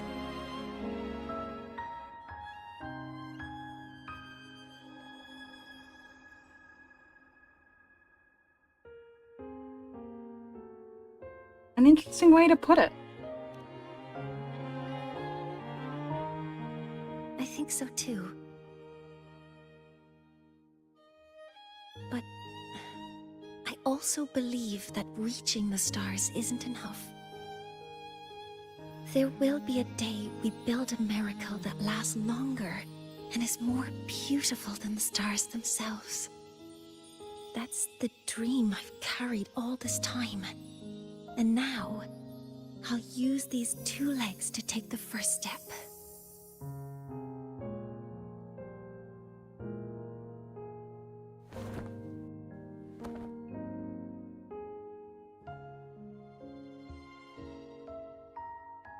For that to come true, the new solar ceremony must succeed, right? Exactly. This ceremony is how we retrieve the Exostrider's core energy component.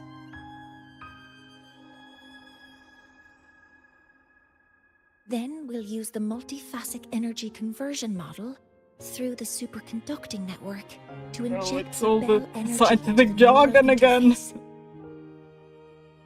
Sometimes I don't know what the hell she's It will talking follow about. a three-stage activation protocol. The reverse phase oscillation model, then excavation to finally create a phased array energy field.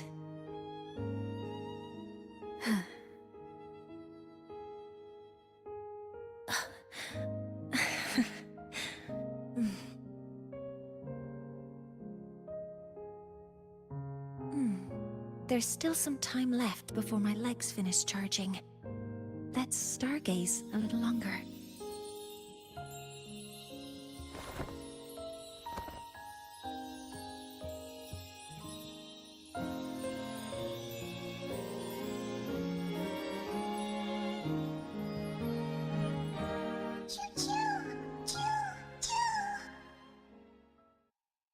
Okay, little buddy. I'll wake her up now.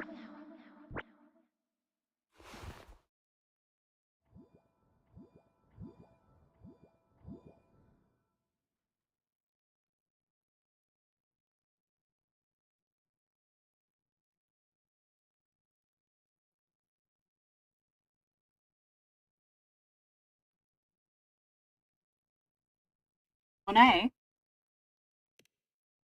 Mentor, you're awake. Something isn't right. We seem to have a situation at the Outer Woods.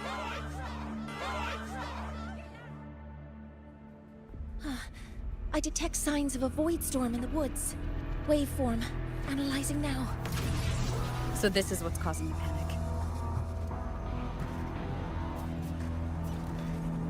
Children!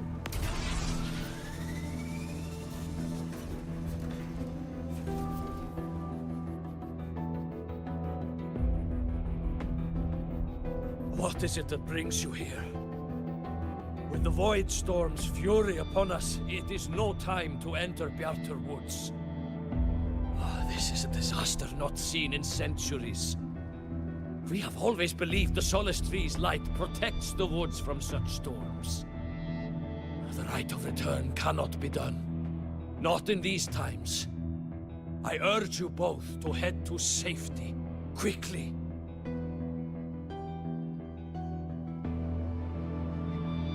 Oh, void storm? Let's investigate this together.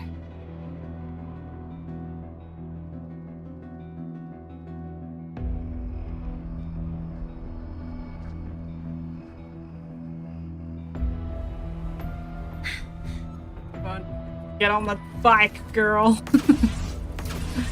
The signature waveform of this void storm matches the one that device generated before. This is no naturally occurring phenomenon. When did you have the chance to analyze this? Be careful. Oh crap, we have to get off the bike. Get. Ah! Activating model stars. Man, Hear my she's pretty queries. OP. Like, literally. Maximum power. The lasers, man. Look, see? The laser just took out one of them. Device. It's close to the Solace Tree. Solace Tree. And she could fly. I have a bad Like, feeling dude. about this.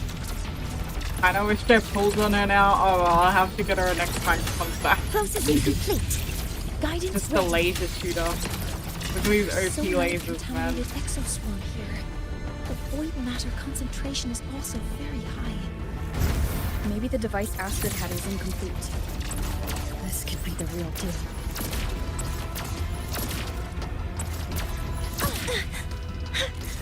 Nearly tripped myself. Cover modules ready. Locked in. Attack confirmed. Authorizing maximum output.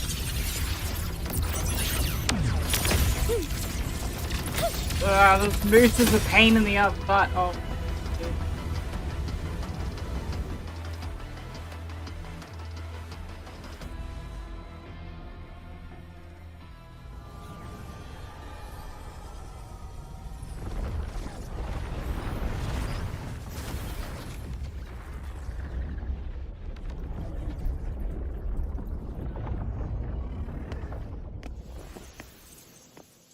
Just like before. When it's disabled, the void storm stops. However...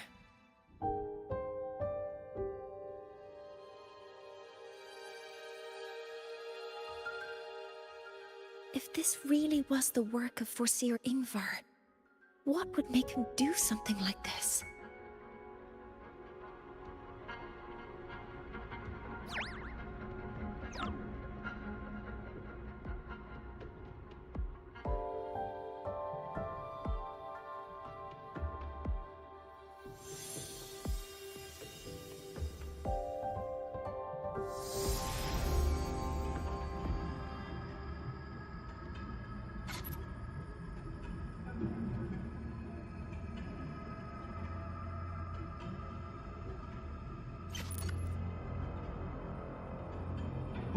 Who are you?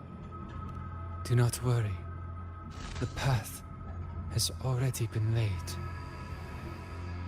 At last. Finally.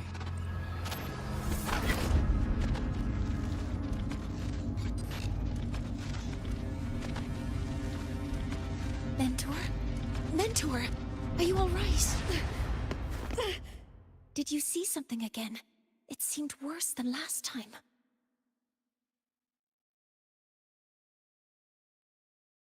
think I saw a glimpse inside Silesium. This void storm might not have just affected the woods here, but the workings of Soul Asylum itself. I think that's why I've been seeing visions of this member of the Six. Greetings. The Shaper once made a prediction. If a visitor from beyond Lahairoi protects Bjartar Woods from destruction, an invitation to Soul Asylum they will receive. Now, the one from the prediction appears. Soul Asylum awaits your arrival. Choo. Choo. Choo.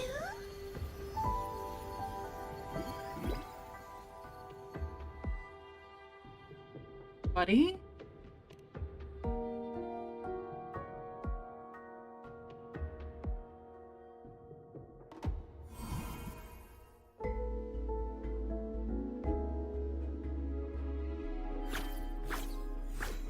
They have their own missions to complete.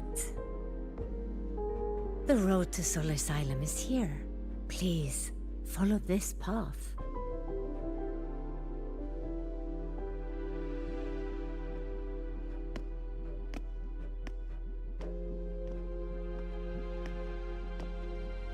Mentor, please, wait a moment.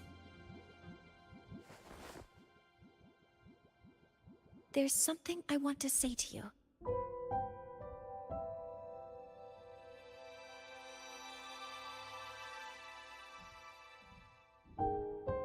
What's the matter, Mornye?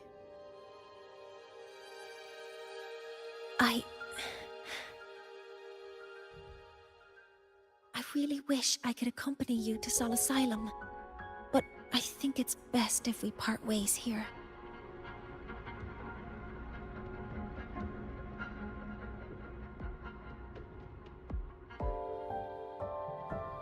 Are you concerned about something? Yes.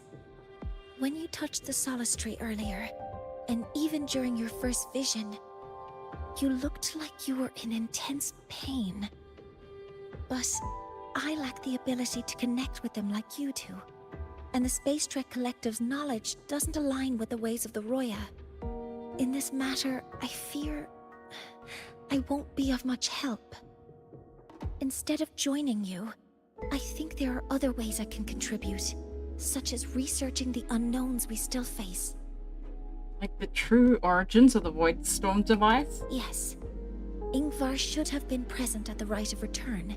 Were it not for that Void Storm, it's reasonable to suspect he's the one who planted the device. Additionally, the environment here is unusual. Investigating these anomalies should help our work here. Insightful as always, Professor Mornye. No. You, my mentor, are still far ahead of me. Well then, I guess this is goodbye for now. If you're in danger, call me. You too. Please, take care. I'll see you when we regroup. Still not as hot as Luke, and nothing's gonna be hotter than Luke. To me. Oh, I'm sad. I don't think I'm gonna be able to pull him. I shouldn't have gotten the other fusion girl. I don't even like her playstyle now. Anyway, I don't really want to talk about this lady. We'll talk another time.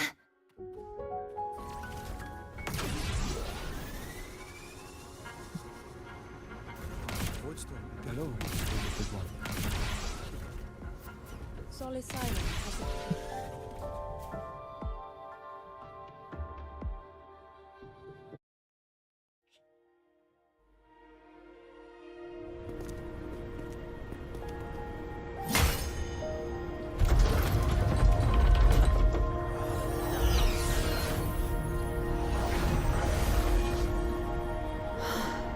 You may approach.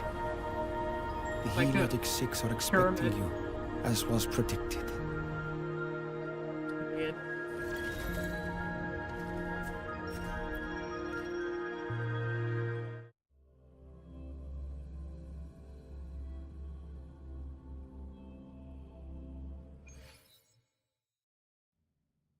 The dim light here, it's like something I saw in those memories.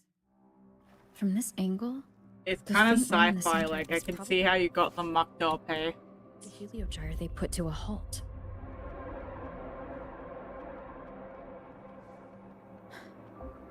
My tacit mark. It's resonating with this star-like object. Seems like I'm able to move it. The fruit? What? Oh, just the star.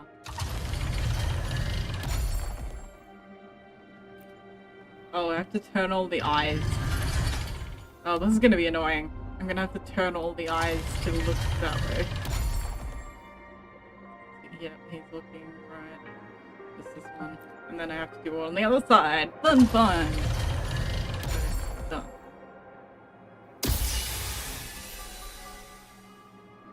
Aligning the pattern on the star with the heliogyre makes it glow. It's feeding power into it. If I channel light from all directions, I should be able to restart the heliogyre. I call them eyeballs. They look like eyeballs. Like, look, come on. Tell me that's not an eyeball.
The ink. The dude we were being talking about for a while.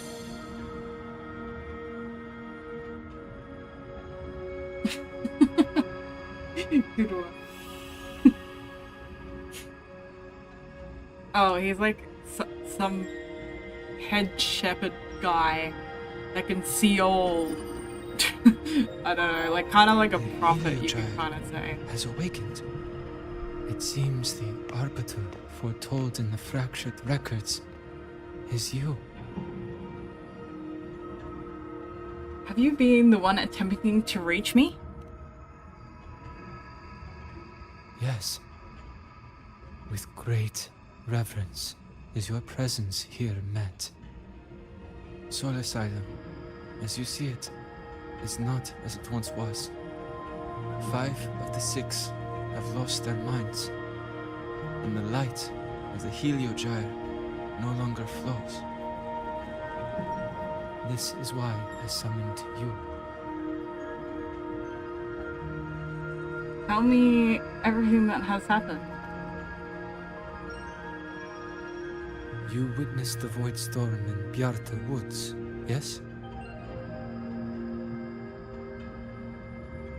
The solace trees shield the woods from such storms. Yet, through malice and dark intent, corrupted were the roots. And so too, the heliogyre. The others succumbed to the corruption. Only I was able to sever my link to the heliogyre before the corruption could claim me. With the last of my strength, I turned the 6 stars to halt the Heliogyre and prevent the corruption spread. That, at least, ensured that when my strength failed and I fell into slumber, untouched by others, the Heliogyre would remain.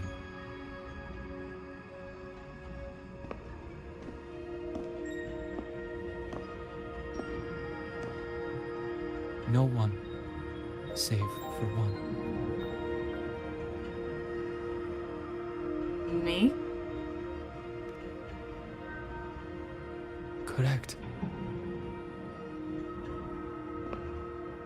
As one of the 6, I can glimpse the near future within the Heliogyre. But I am bound here, unable to act.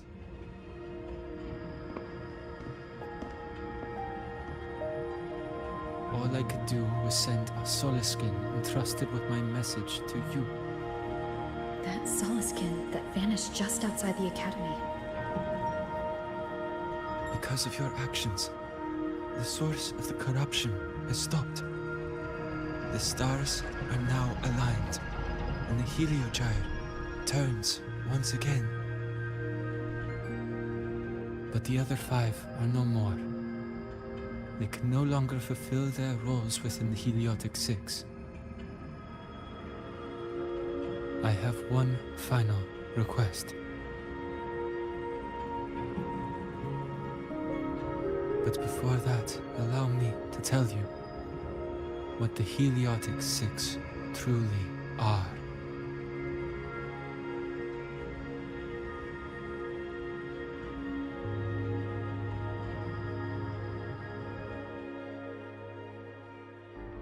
Centuries ago, a calamity awoke beneath the ice.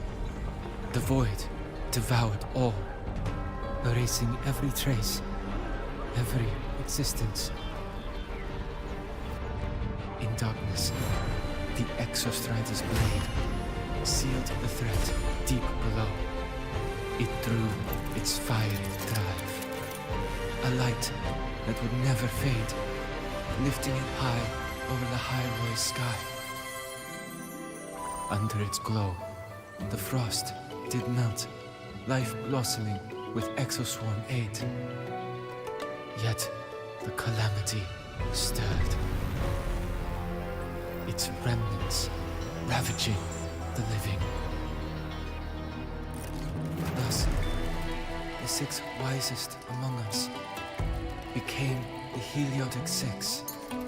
The Exostrider's lens became our Heliogyre. From the drive's turn, the season's laws we discerned. We shed all idle thought to link our minds to the Heliogyre. Our shared cognition converged for mortals to touch the edge of the divine. Since then, the royal have walked the high road for centuries.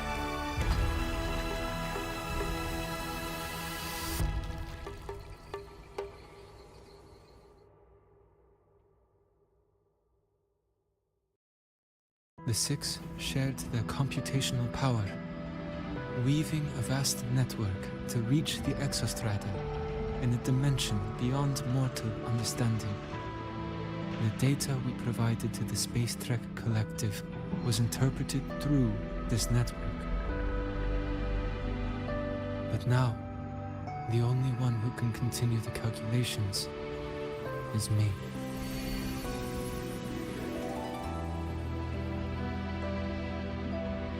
Can you not select new members for the 6?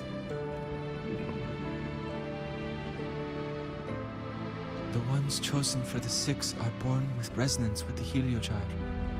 It cannot be forced.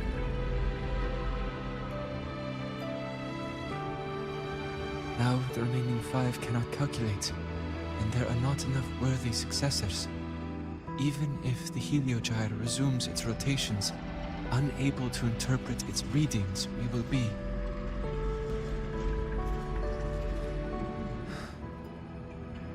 For this reason, the aid I seek is this. with your authority, allow me to bear the calculations of the six alone, and act in their stead. The Heliogyre was meant to be interpreted by six. If you bear all the calculations alone, what will become of you? I cannot say. All I know is this. If no one remains to interpret the Heliogyre, the Void Storm's occurrences will be unknown. Life will once more fall into peril. The Space Trek Collective's decades of effort in preparing for the new solar ceremony will come to nothing.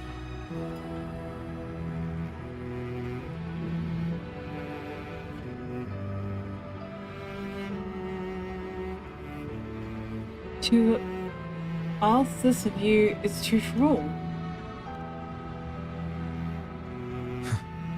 Since the moment I was brought to Sol Asylum as a child, I have never once seen the world beyond. In the Heliogyre's light, do I glimpse the universe. And in seeing life rejoice under my protection, do I take comfort. This has long since become second nature to me, a part of my life. So now, what I bear is not glory, not burden, but duty.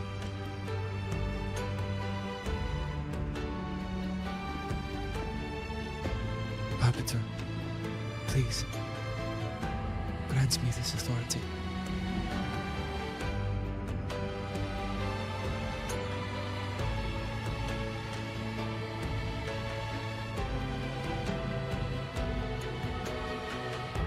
I respect what you wish to persist.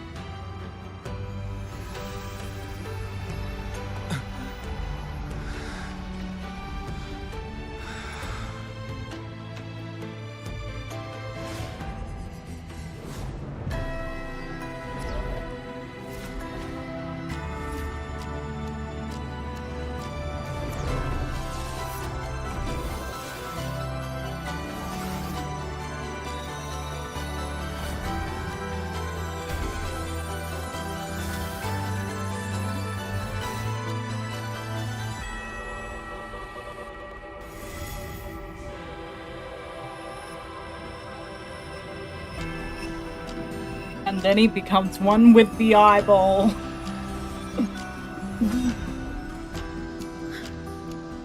This is... Soon, a great calamity will fall upon the High Roy.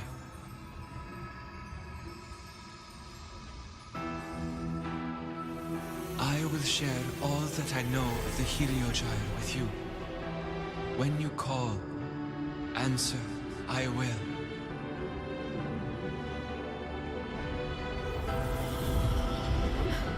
Residual void matter corruption.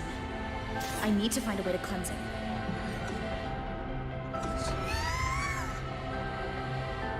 That sound. Is it Buddy? Save your strength for the calamity ahead, Arbiter. The children will help.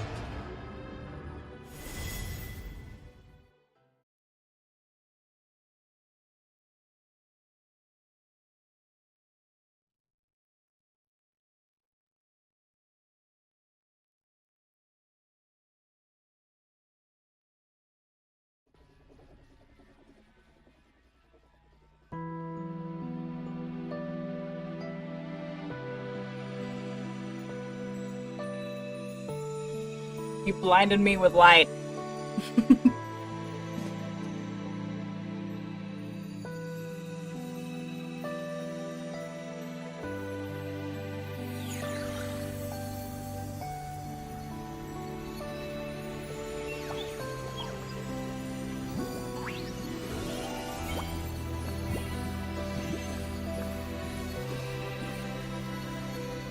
Why am I glowing? That's kind of weird.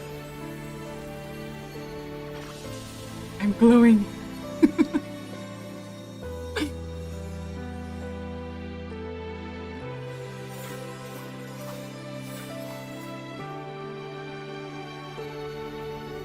rite of return.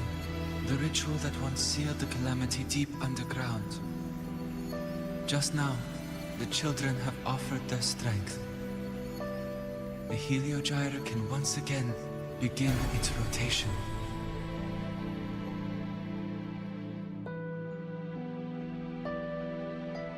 Is that what makes you go ahead? I told you to destroy the Heliogyre completely. I'm sorry, but there's a reason for this. Some uninvited guests threw off the whole operation. Save it. I don't want to hear your excuses. At this point, our entire plan has fallen apart because you screwed up. And to think, I went out of my way to get a pass for you to the new Federation. No, I'm begging you, don't leave me here. I'll do anything, just tell me what you need. Ugh. You're lucky the one at the top gave someone as pathetic as you one last chance. There's the other visitor in Bjarta Woods now, correct? Some crippled scientist. Find her. Make sure she doesn't make it back to the collective. You're not gonna do that, mate. I'm gonna stop you. Girl.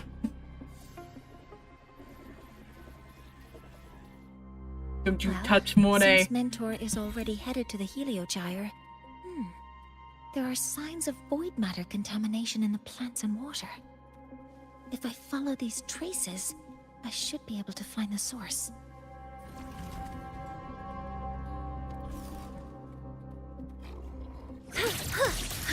Modeling initiating criticality protocol. Command mode engaged. Order executed. Found it. This must be where the contamination is coming from. Heavy encryption, but it's sloppy.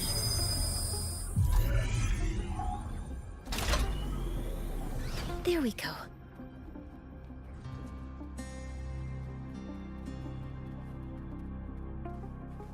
Inside. It's a test chamber. They were simulating what would happen if the solistries were contaminated. It feels wrong. Oh yeah, I need to use A terminal. It's encrypted. If I can open it, there's bound to be information about this device and its owner. The password can only be entered once. I could force it open like I did last time, but the risk is unknown. I should look. I have to look for the password, man. Energy consumption increasing.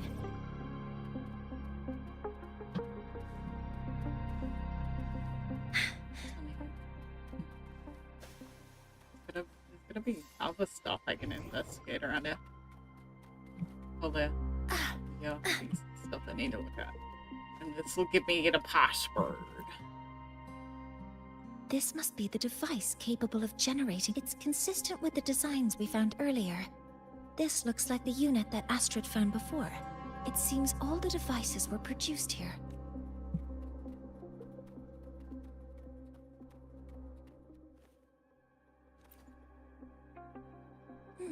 There's a note tucked here.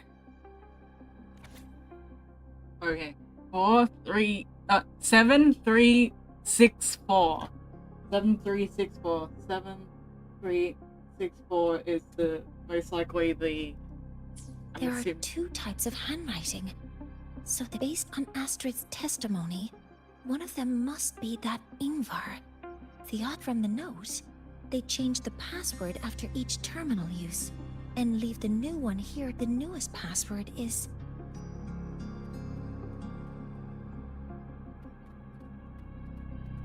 Energy consumption increasing.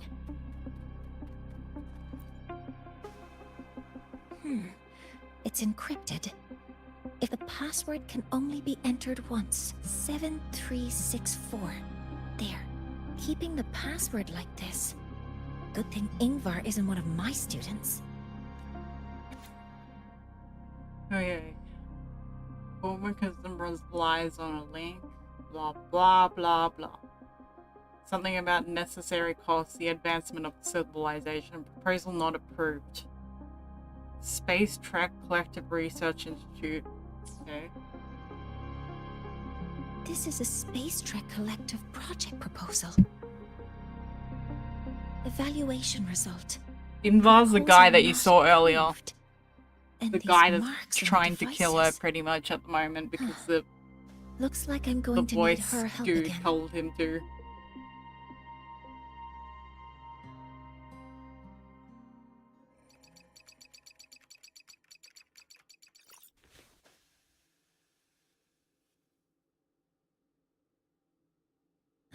Thank you.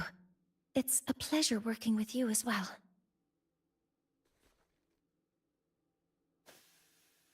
So their plan wasn't just to disrupt the Heliogyre by unleashing the Voidstorm in the Arter Woods. They also planned to...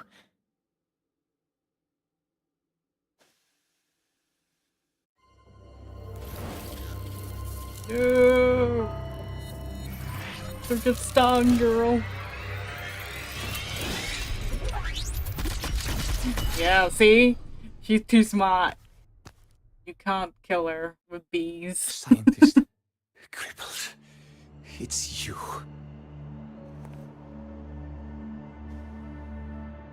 All I have to do is get rid of you!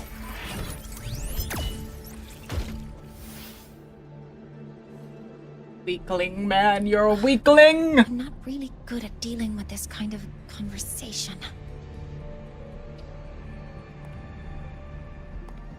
Access to this lab, wearing Royan attire.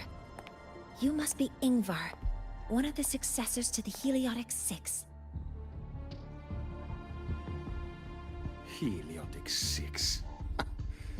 The 6.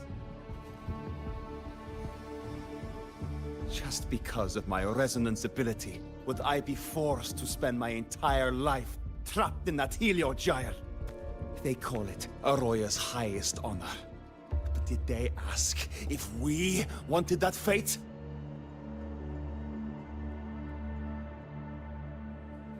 Everyone acts like they respect me.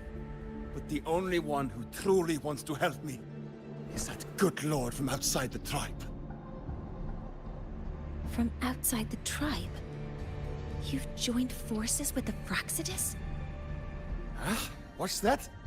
Who cares? I just know that person promised that if I placed the device near the Solace Tree, my wish would come true. Then I'd finally escape from this frozen wasteland and go start a new life in the new Federation. You have no idea what you're doing, and no idea who you're aligning yourself with.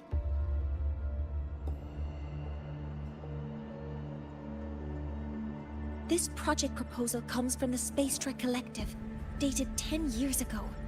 It outlines an idea to use the drive's emergency response mechanism to artificially make it fall from the sky.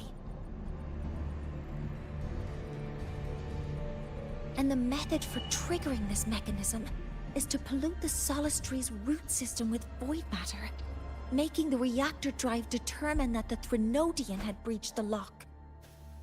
You're saying that because I dropped that device there. The drive is going to...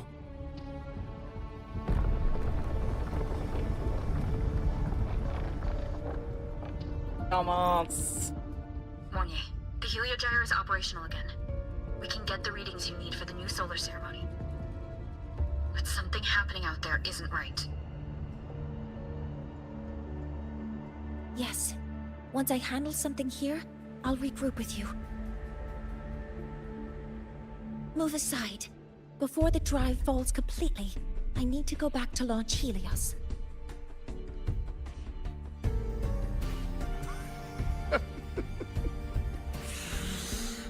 No. His orders were clear. You don't go anywhere. After that, no matter what happens to Lahai Roy, I'm going to the new Federation to start my new life. You're just a cripple. I won't let you stop me now. It's been a while since I've heard someone talk like that. Since I had these legs, anyway.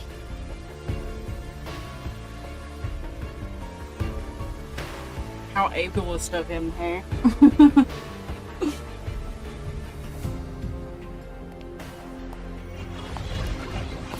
Just because she has got legs doesn't mean she can't kick off. I've been told that in situations like this... Wait a second! I should make my displeasure very clear.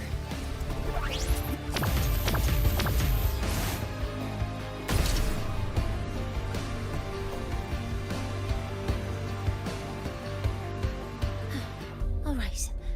Now it's about time I catch up with my mentor.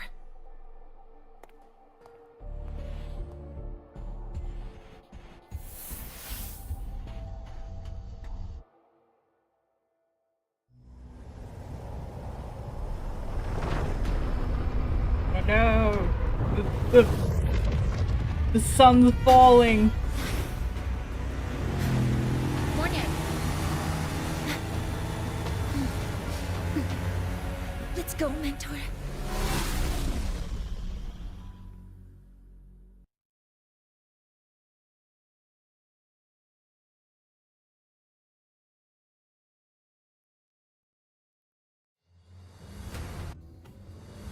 We need to get to Space Trek Collective quickly. The Fraxidus tricked Ingvar into working for them, but their real goal is to send the reactor drive crashing to the ground. I've already alerted the Academy to evacuate... Can talk fast enough for my speed, man. Oh no, we've been blocked! Oh yeah! Yeah, can't block me! How are things on your end? Any danger? All good. The Heliogyre is back online. I now have direct contact with Soul Asylum and can relay the data you need for the new solar ceremony. It's time for the final step. We're running out of time. I'll use my resonance ability to create a more efficient path. Please, hold on tight. Huh? Oh no!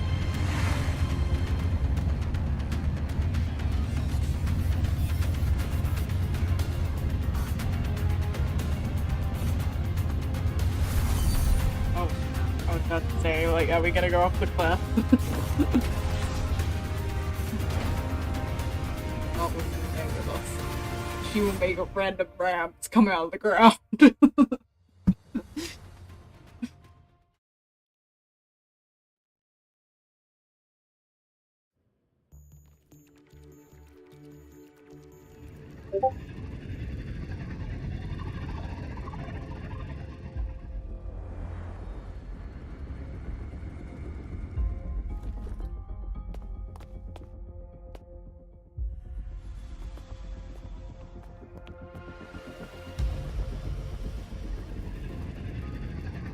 The moment we launch Helios, we'll need the raw observational data from Sol Asylum. Are you ready? Yes. The Shaper has already shared all the Heliogyre's data with me. I can access it anytime. Everything's set. Let's complete our mission.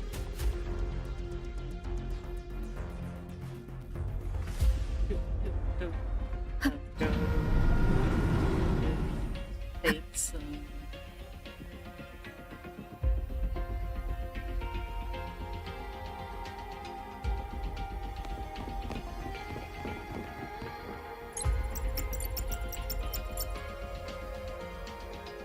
Where is Anselm at a time like this? Who else can calibrate Hyvatia? Cody, Vance, examine the orbital status of Helios again. Also, the propulsion system needs to be double-checked. Professor, do you really plan to launch it without the raw data? I understand your concerns, but we are on the verge of a disaster. The collective can't just sit by and watch it happen. This is my decision as the supervisor of this project. I will bear the consequences. No need for that. We've established contact with the Roya tribe and obtained the drive's raw data. We can proceed with the new solar ceremony as originally planned. Professor Mornye, did you just say you managed to obtain the data? Wonderful news. I'll prepare the connective instruments for you. There's no need for us to continue pretending anymore. Warren, or should I say traitor, aligned with the Fraxitus.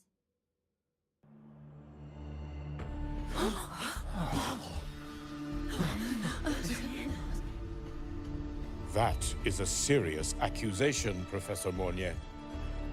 I know. I meant it to be. You must be very familiar with this device, Warren.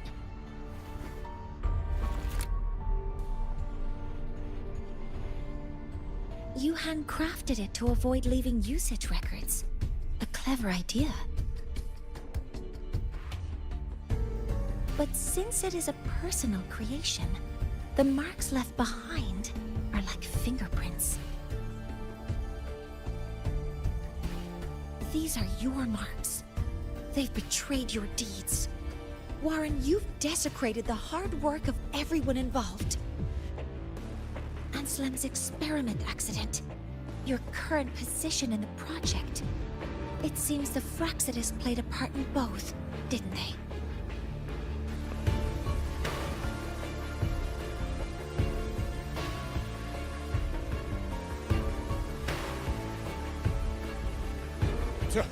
That is a lot of assumptions and conjectures, with no evidence. I could easily sue you for slander.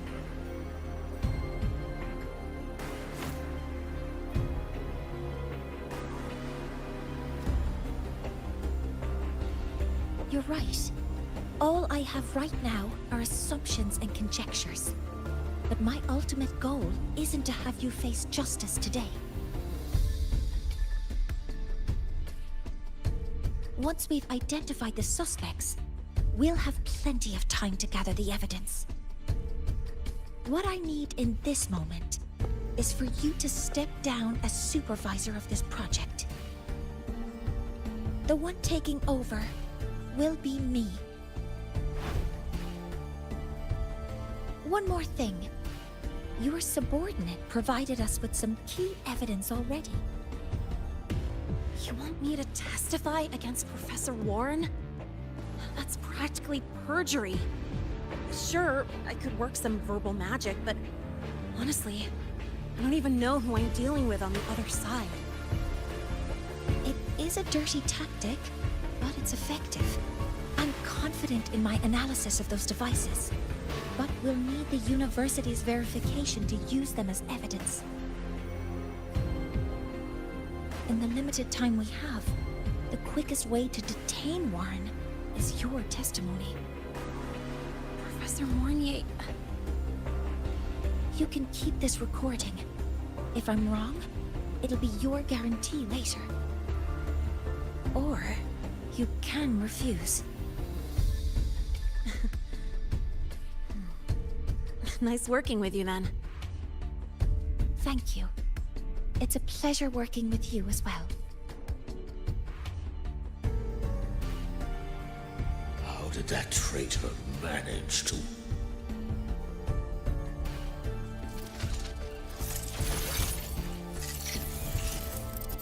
I have already notified the collective. The investigation will start soon.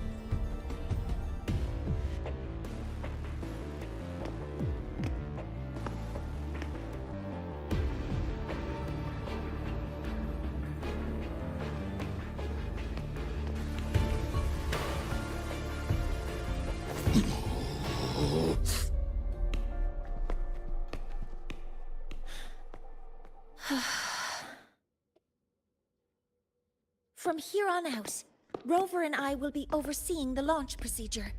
All Space Trek Collective personnel, to your stations.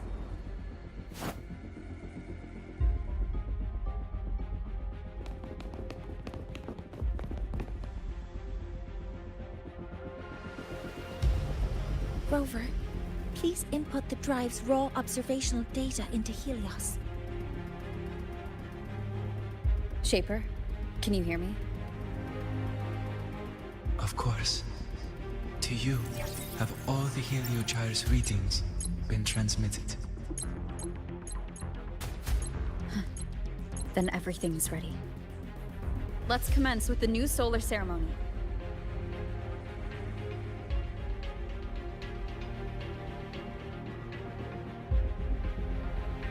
Pressure in the reaction chamber is stable. Preparing to open the energy outlet channel.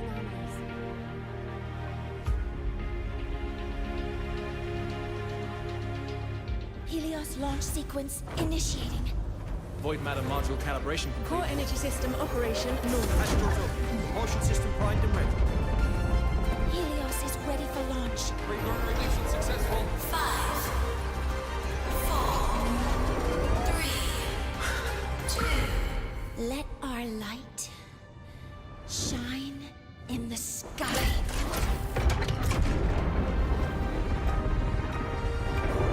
Helios approaching target altitude. Progress 16%, 47%, 92%. Warning, light alpha decay exceeds expected rates. Sensor failure detected. Data reading compromised. Responsive. Control program failure.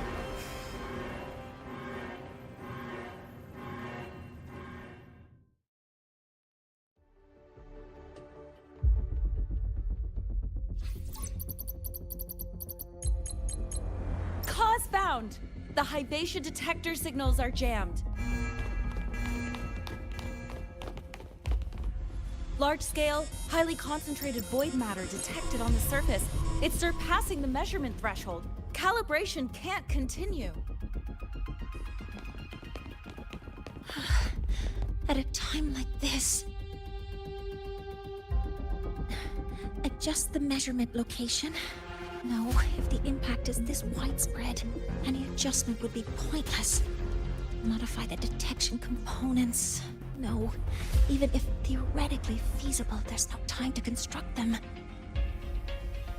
What about high-powered void matter neutralizers? No, without the drive's light, all energy components will be inoperable. Read Mornye. Oh, sorry, I'm just... I can relate, man. Tell me, what happened? We'll figure it out together.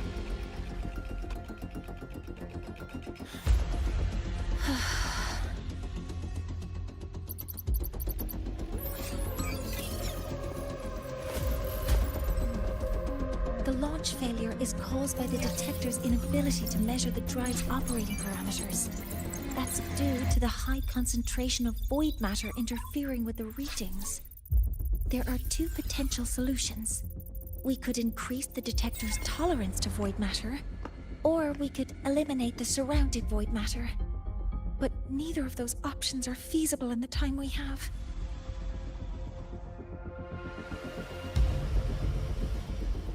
What if we transport it somewhere that isn't affected by the void matter?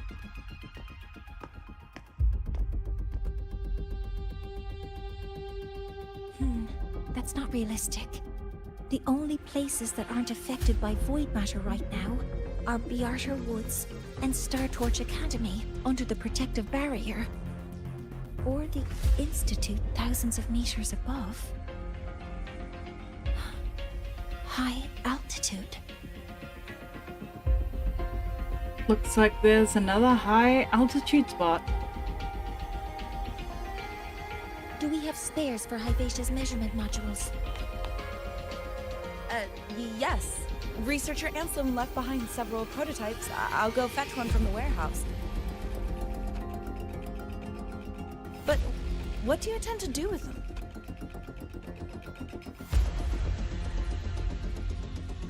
The eyes of the gods have failed us. So have our machines. Now, we move forward with our own hands.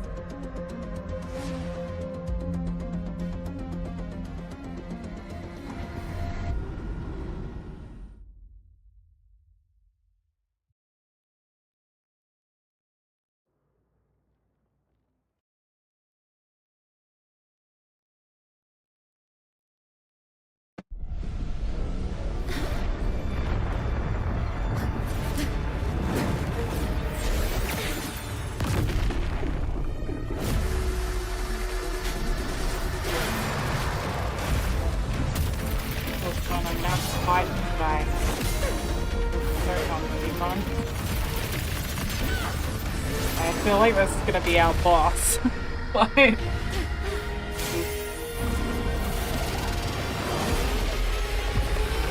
definitely doing boss vibes. Leave it to me. As expected.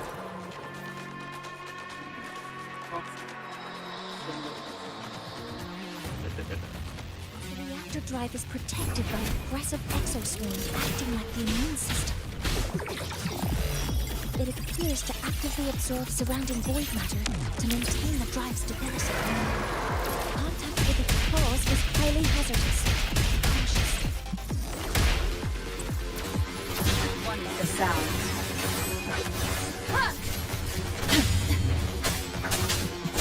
No hesitation. Activating countermeasure. Command mode engaged.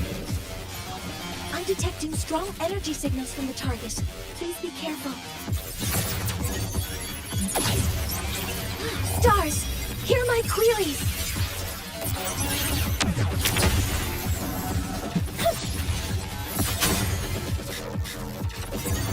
Processing complete. Guidance Swift and resolute. One with the sound. None shall whisper. Assuming master control. Attack confirmed. Oh, that means we're nearly finished the story at least, so... Just as a time I expected to do so. Dodgy. Hover modules ready. Correcting Swift and resolute. Oh, owie. Oh, ooh. Ow. I'm sorry. I'm Bad so timing. sorry.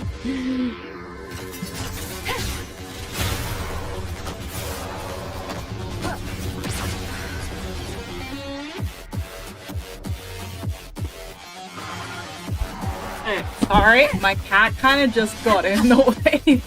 Forgive me for that little short break there. Modeling complete.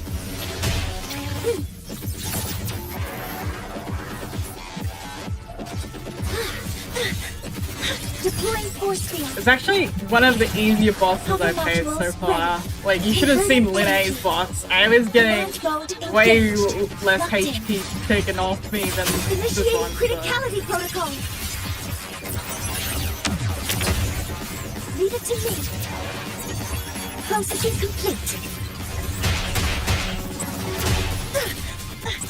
Correcting all targets in sight.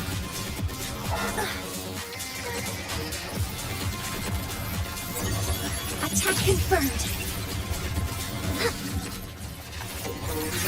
I think it's because she can fly, like she can pretty much dodge in the air. Like, this is the perfect character for me. Why didn't I pull for Linnae? I don't have to dodge. Attack confirmed. It's such a perfect character, I love it. No dodging. Just stay in the air as long as you can.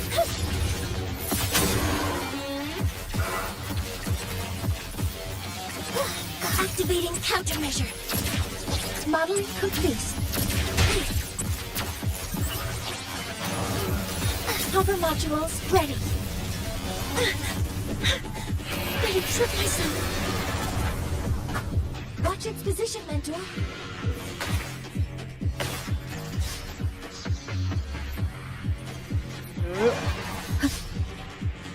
I'm dodging. Oh, I failed at dodging that.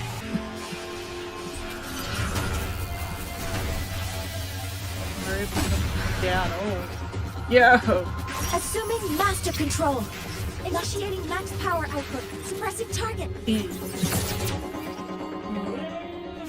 Suppression complete. Get Now close. to check. Defeating him. The sound. Assuming master control. Initiating criticality protocol.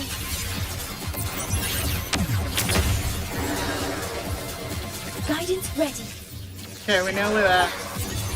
Order executed. Guidance ready. I Processing love complete. lasers. I love her Access lasers. confirmed. Yeah.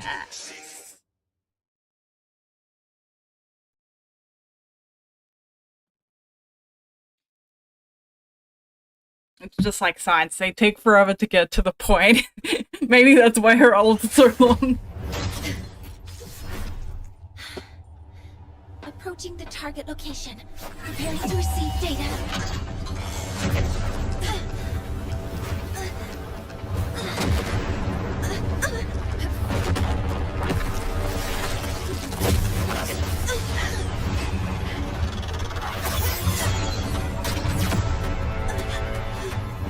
Automatic concentration is increasing. Abnormal expression detected in the reactor drive. Evacuate immediately.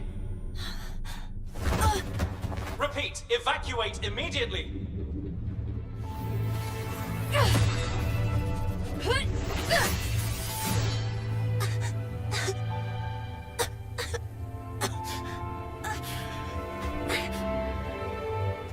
We have already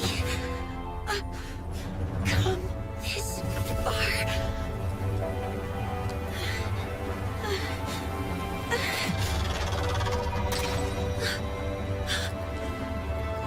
So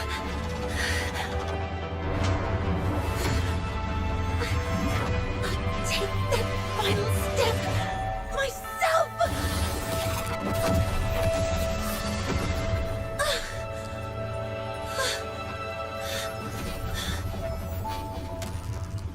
Pity. I don't want to say goodbye yet. Data received. Analyze it. Professor Mornye, are you there? If you hear this, please respond.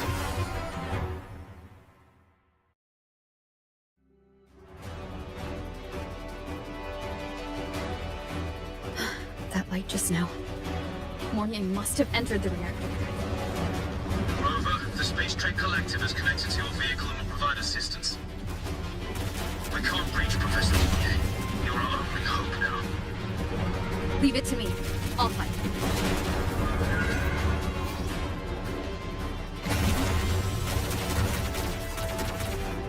I'm shooting asteroids. It's kind of fun.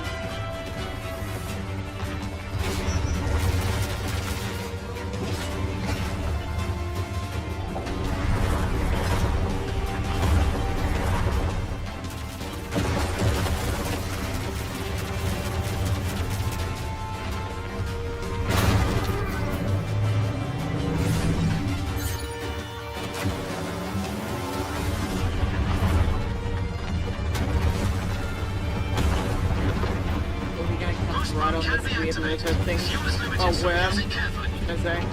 Not This really should be a enough for what I need. A void worm.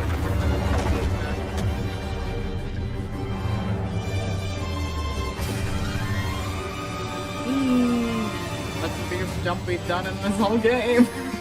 The light gets worse the closer we get. Rover, the disturbances within the drive are growing unstable. Professor Mornye is being consumed by it. Faster. I need to move faster. Yeah, I told you we were gonna ride a worm, didn't I? I had a feeling it was no point in riding a worm.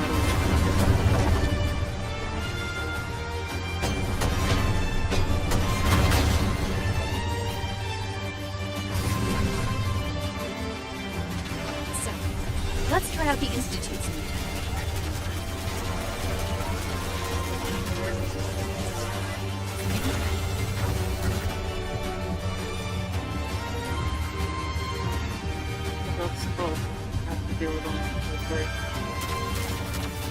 Take that, you worms. do that?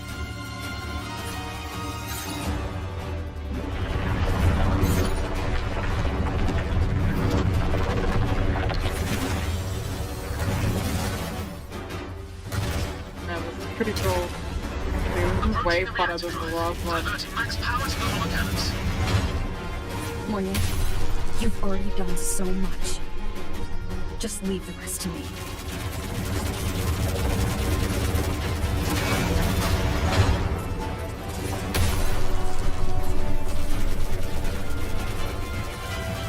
Come on, don't hit me. Ooh.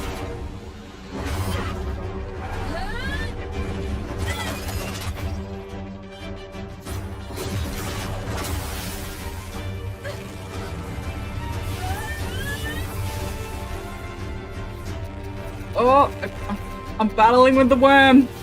Laser the worm. You're not winning against my laser man. I'm gonna save the laser girl. You're in my way. Are you leaving Lahairoi? Yes. Sometimes, only by saying goodbye can there be progress and change. After all, even if I leave, Lahairoi will still continue forward on its own feet. Isn't that right?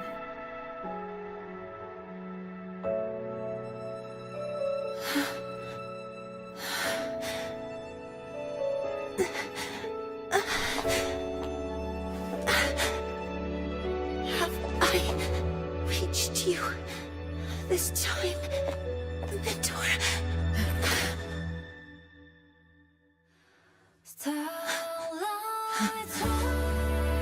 Report. Data analysis complete. Helios is operational again.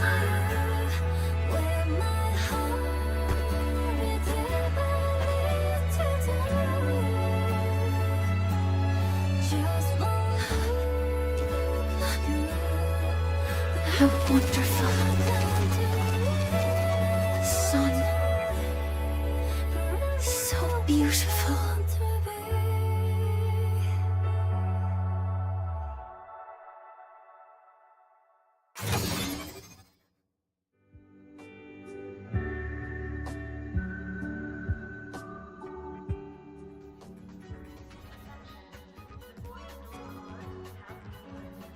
Such is that blessing.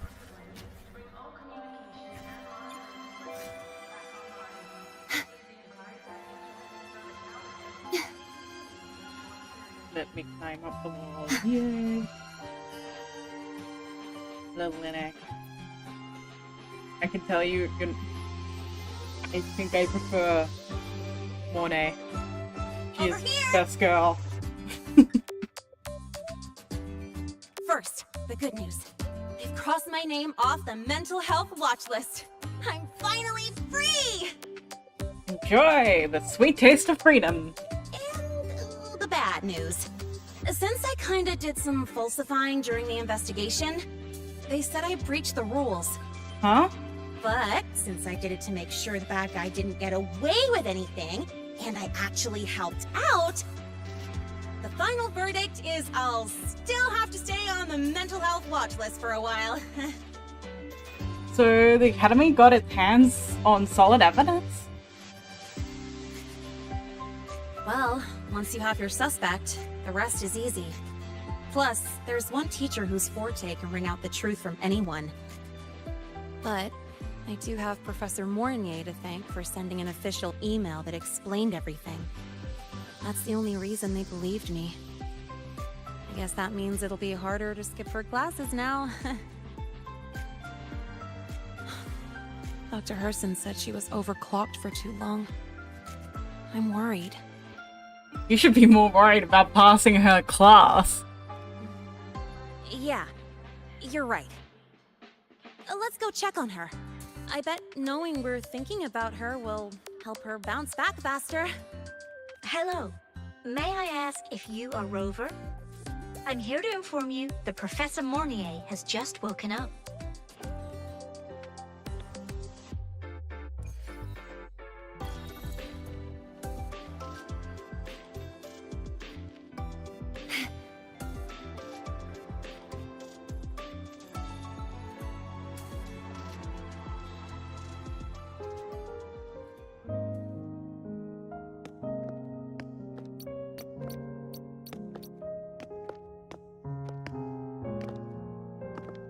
Please wait! Don't come in yet!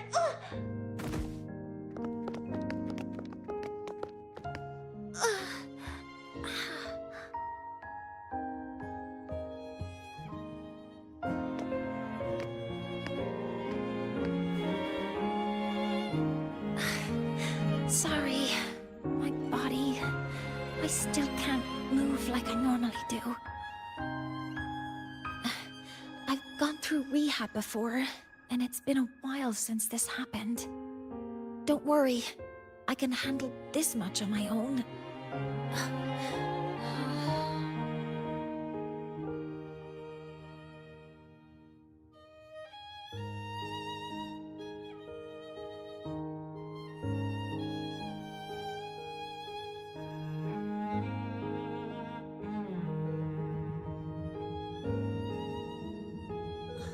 Professor Mornye, how are you feeling now? Dr. Herson said you were in bad shape. It's great to see you've recovered a little. To be honest, at that time, I didn't think I'd make it. But when I was drifting in and out of consciousness, I thought I saw a girl within a light blue ring. A light blue ring?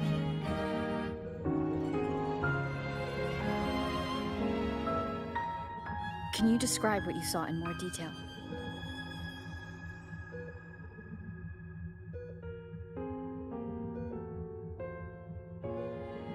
I can't be sure, but I think she protected me. It sounds like the girl Mornye saw is the same one I encountered when I first got to Lahairoi. She's able to go up against the Threnodian herself, and appear in the reactor drive. She's connected with the Exostrator and the Threnodian, in ways we still don't fully understand. Figuring out who she is, and what happened to her, will be the next big task. Rover? Rover! Hey! Stop spacing out! To celebrate Professor Mornye waking up and the crisis being averted, don't you think we should... And what? Go for a ride! Yeah, then I guess she's gonna... Nothing beats the wind on your face, especially when... the three of us still don't have a group picture! A photo under the new Helios? Sounds like it'll make a good souvenir. Yes. Witnessing the rise of the new sun together. That's also the promise between the two of us, Mentor.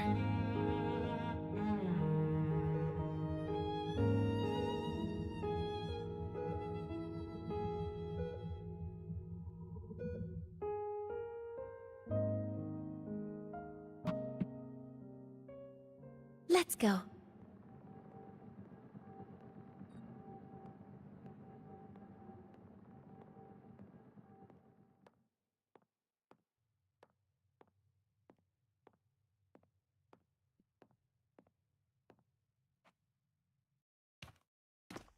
It's so bright. But we all looking directly into a sun, so that makes sense. So, not bad, huh?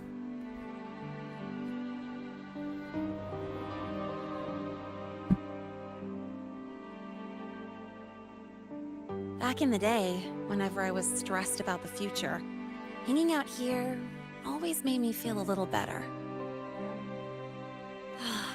Look, now we can just enjoy the breeze without a care in the world. I used to think that when I saw this view, I'd cry because my wish would be fulfilled. But now, when I see Helios's light pouring over the land, with the ancient frostlands and people who've been here for only a few decades sharing the same warmth, I just think, what a beautiful sight.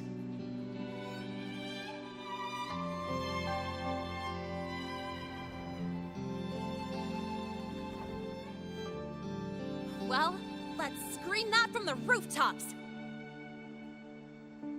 To freedom! To civilization. To new beginnings.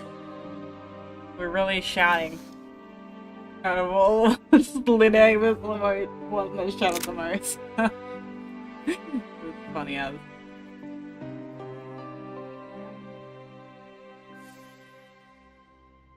More like statements.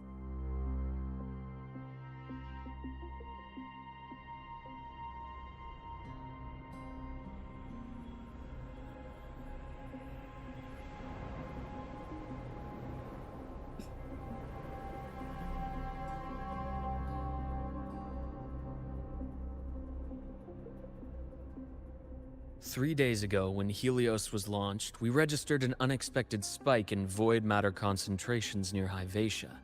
It interfered with the launch. We're still unsure what triggered the surge, but after comparing the waveforms with the device Professor Mornye brought back, we suspect it was an artificially induced void storm.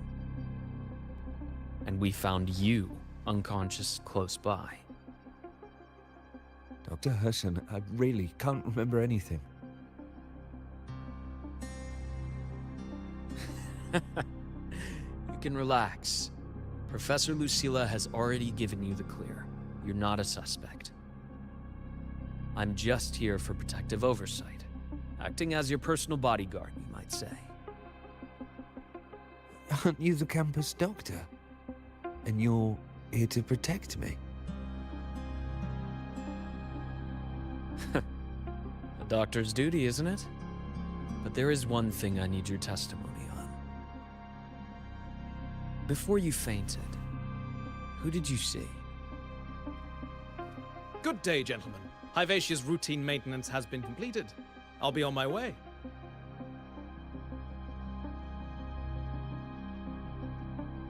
Who was that? Oh, never mind. No time to think about that. It's the same guy. It's that guy that tried to murder, you know, earlier. I think it's the same dude. Dr. Herson, the Academy's review committee thinks that what I've said is unbelievable. But if you're willing to trust me... Before I passed out, I saw... myself.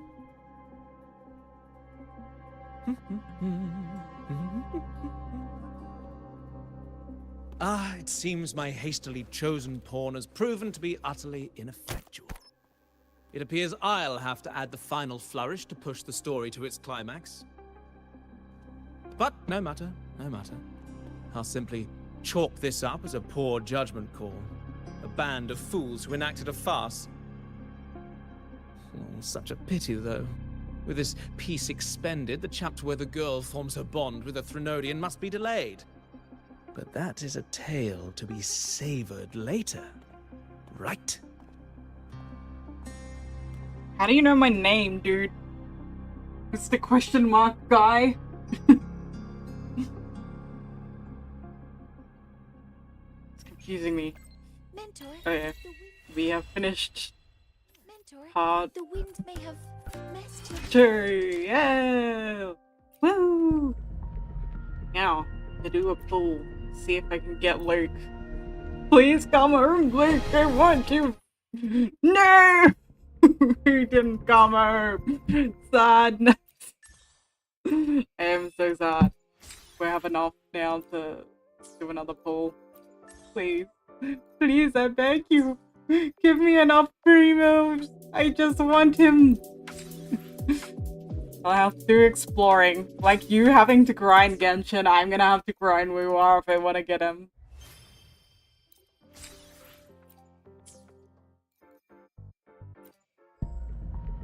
Got one more pull. Nope. My luck is not here. That saddens me. Oh, I can upgrade my bike now. But... okay, which one should I do? Let's do this one. when can I go into the next module, please? Still need 3 more. And then I can finally go into the second module. Ooh. That's cool. Anyway. Till then, what is the new charm? Let me be there for everyone as we head toward our shared future, Oh, it's because leaving it's the telling past me. behind. I think she got another thing. Where is it? Is it here? Oh no, that one's already unlocked. So it must be instead of.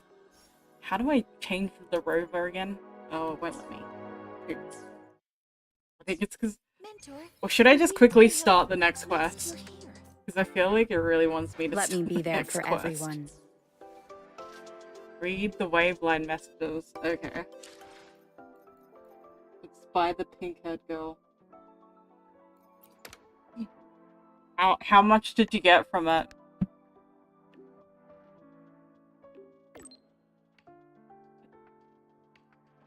Have you seen them before?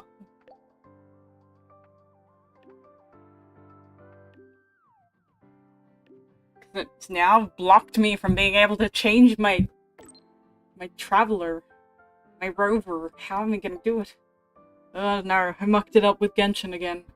Me and calling everything Genshin related stuff. Okay. Oh, it's history today. I've got a history lecture. My at symptoms have 10. stopped for now. But whatever Gotta drained my go frequency to is still the somewhere in lecture. the high. The only thing I haven't surveyed yet is the exostrider out in the Frostlands. Wait! The Roya's trying myth likely mentions it. This lecture could be my chance to find a clue.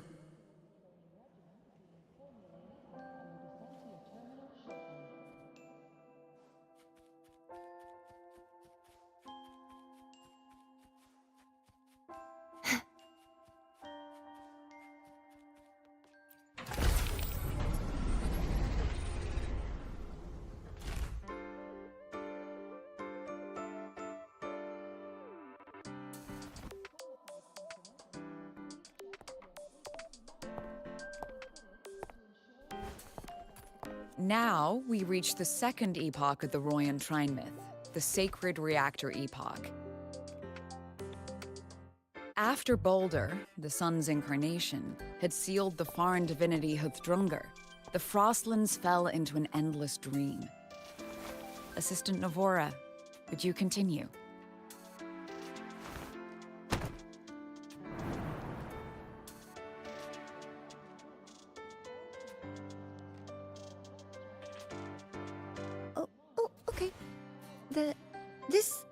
Section.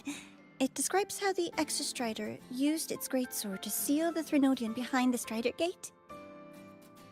The records say both the Exostrider and the Threnodian traveled through the Strider Gate to reach Lahai Roy. Their battle was fierce. The Threnodian pushed the Exostrider to the brink of defeat. But at that moment, for, reasons unknown, the Exostrider's reactor drive flared with blinding light.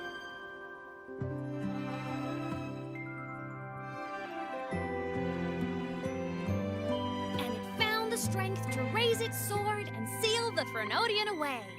Lahai Roy was saved. What a relief.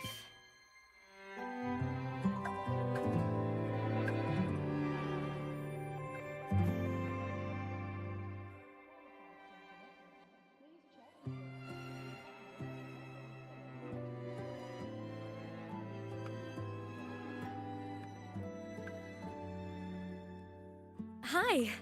Nice to meet you. I'm Imeth from Rebel College, same as you. First time seeing you in class. Trying to collect credits from all 4 departments? That's ambitious. Welcome to the academic quagmire. Imeth, I've been looking for you. I never got the chance to thank you. Thank me? The day the Eye of the Threnodian appeared, you drove it back and saved me. Did I? Sorry, I don't remember that. She doesn't sound like she's lying. Then how...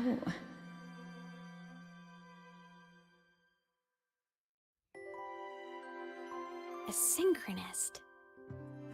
A freshman.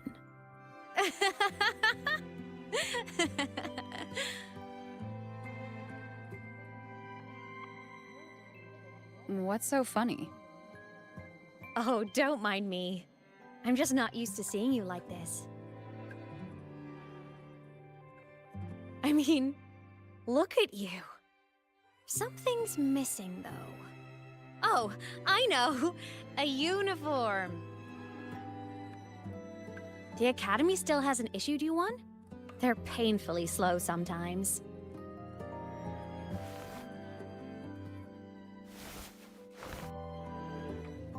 Imeth?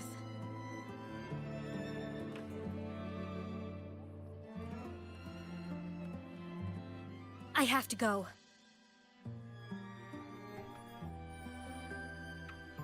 Gotta run, Professor!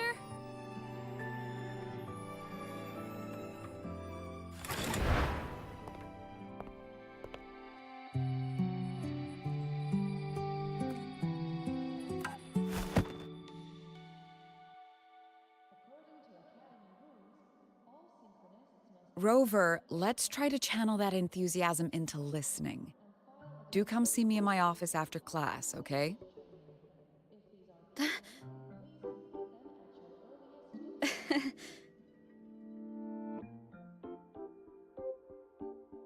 Assistant Navora, if you would. Pick up from the Twilight Epoch's Unending Winter, please.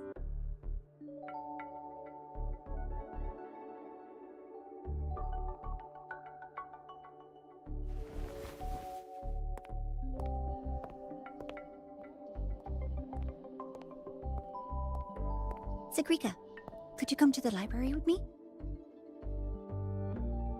Okay. Hey. What did you the hell is that hairstyle? I do not like the one it. Who kept talking to herself during What? class. Ugh.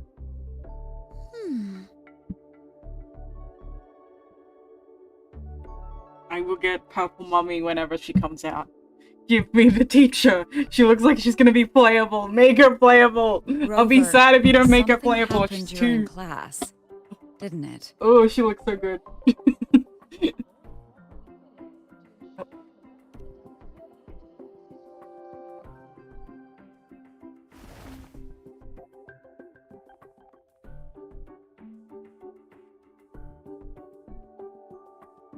So a girl named Imeth just got up and left the lecture hall.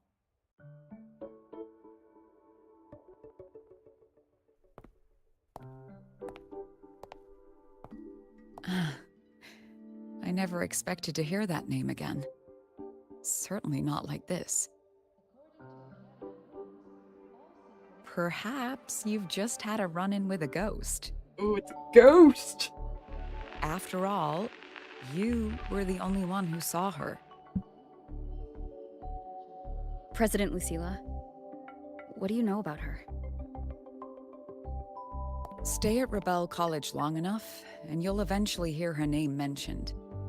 Though it's a story from over a decade ago now. Imeth was a synchronist. Brilliant, popular.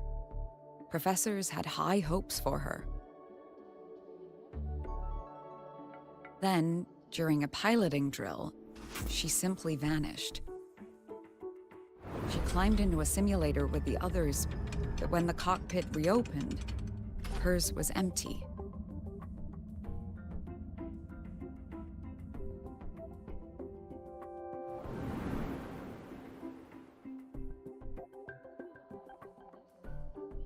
Intrigued? Want to go find her? I am indeed intrigued. Of course. You're exactly the type to get pulled into Imeth's story. To see someone who vanished years ago, presumed dead, lingering around the Academy. The figment of your imagination, or is there more to it? I'm very curious to find out. She disappeared from the Synchroling training grounds. The very cockpit she vanished from is still there. The Academy turned it inside out at the time and found nothing. But if you're interested, go take a look.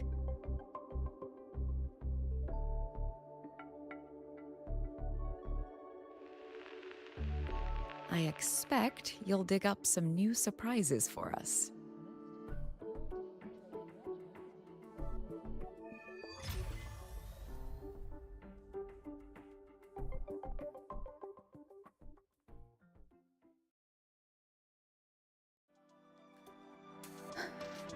Soliskin? What could they be doing here? I'm back here, Soliskin That's thing. Soliskin. It's headed straight for the Synchroling training grounds.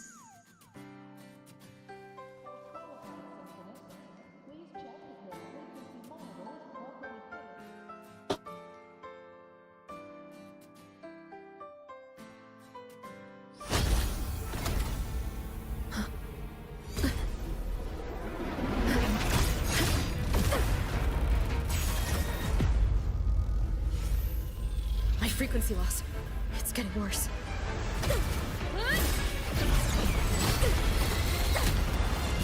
Oh, it's Ava. Her robot. Why is there a robot attacking me? Okay, weird.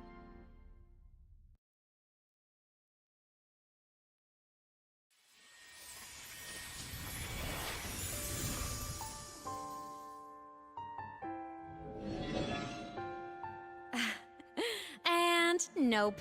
Still on the fritz. How are you feeling? I'm okay. After that mech flew off, I felt less of my frequency bleeding out. That mech's frequency felt like the presence from the rift back in Honami City.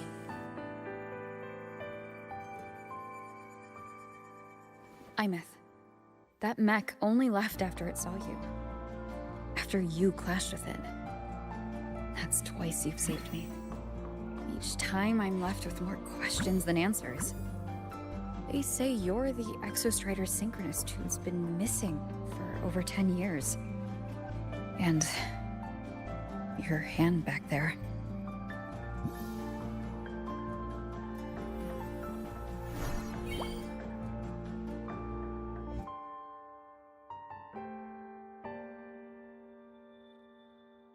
Me? I'm not the Exostrider Synchronist now.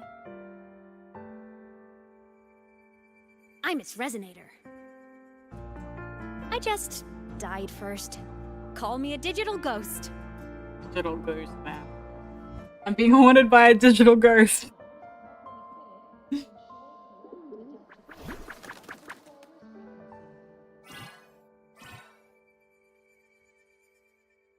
+10 years back, the underground seal broke. The Threnodian on the other side of the Strider Gate was about to swallow Lahai Roy. I was still a student. My sync with the Exostrider hadn't hit 100% yet. But there was no other choice. The Exostrider was still sleeping. So I had to do something unorthodox. So you overclocked yourself to try to resonate with it? Yup. Impressive, right? I woke the big guy up. If only for a second. The seal held. The crisis averted. Everyone I cared about, they made it out okay. But it was too much for me. My body couldn't take it and got totally torn apart. So yeah, I died. But I'm still here, just floating around. I've been a little invisible. Well, a lot invisible. To everyone until you. Why am I the only one who can see you?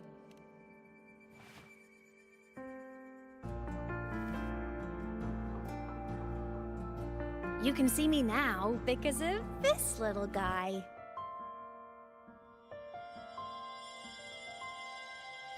It's Abby, the owner. The Exostrider's reactor core. My existence is kind of tethered to it now. Think of it as my heart. Even as a digital ghost, I never stopped trying to pull myself back together, to get back to reality. There's something I gotta do, and I gotta be the Exostrider's true resonator to see it through. But our resonance started with an overclock. The power I got was unstable from the get-go. I've spent years building it back up with this core. The Soliskin have been my little helpers too. Then, not long ago, you ended up with it. That became your backstage pass to seeing me. Not long ago. You mean when the reactor drive fell? Bingo! Since then, the core has become energy stored inside you. This is the first time I managed to make it solid. Took me a bit to figure out the trick.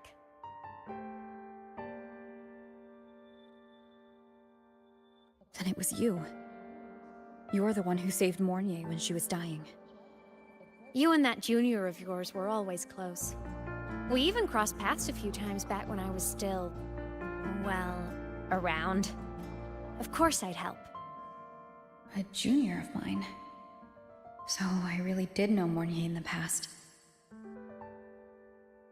Oh, and by the way, when you charged in to save Professor Mornye, you looked pretty cool.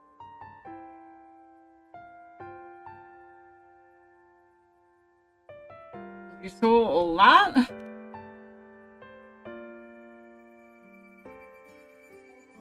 All right, no more teasing. But I mean it. No matter what, you always choose to save.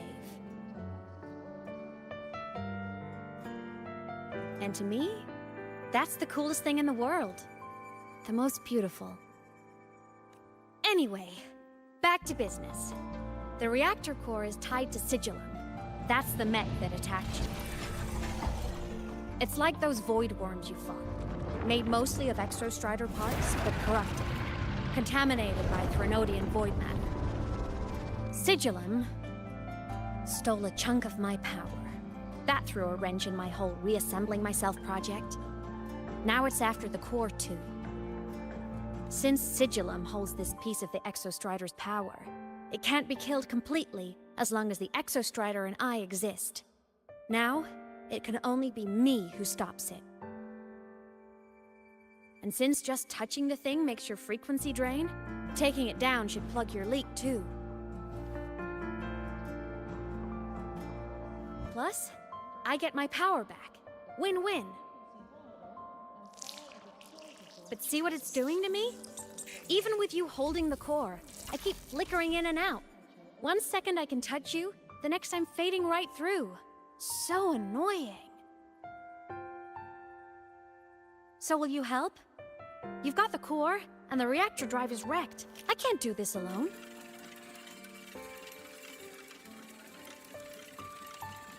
Also, I've noticed, when the core is in your hand, it runs faster. I can tell you're leaving a few things out, Imeth. Still, you helped me and a lot of people in the High Roy. That's enough for me to trust you. What do you need me to do? Existence is the imprint life leaves behind. Being remembered, talked about, and seen. All the places I went when I was alive bear those imprints. The core's running lets me find and record those frequencies. These little cuties have been my scouts. And they'll be our guides now, too.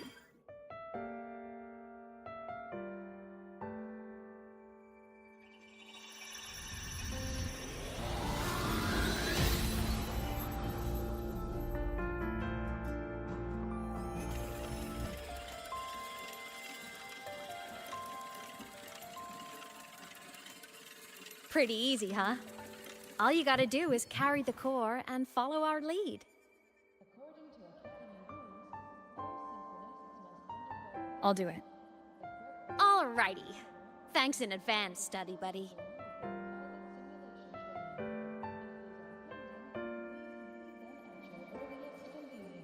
Oh, is that Rebecca? The Soliskin went down the lift.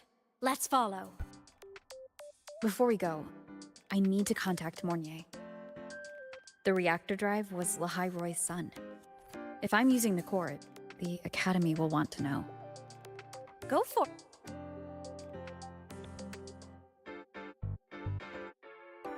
Imeth definitely glossed over some things. Like what happened during our previous encounter, what she's done since becoming a digital ghost, and the real reason why Sigillum stole her power.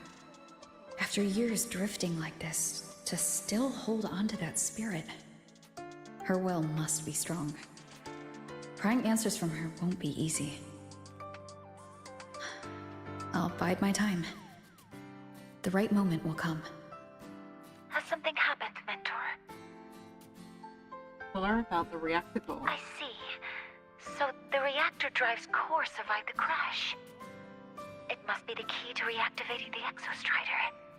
Of course, then the official stance is that it be returned. Star Torch Academy and the Roya would both agree on that.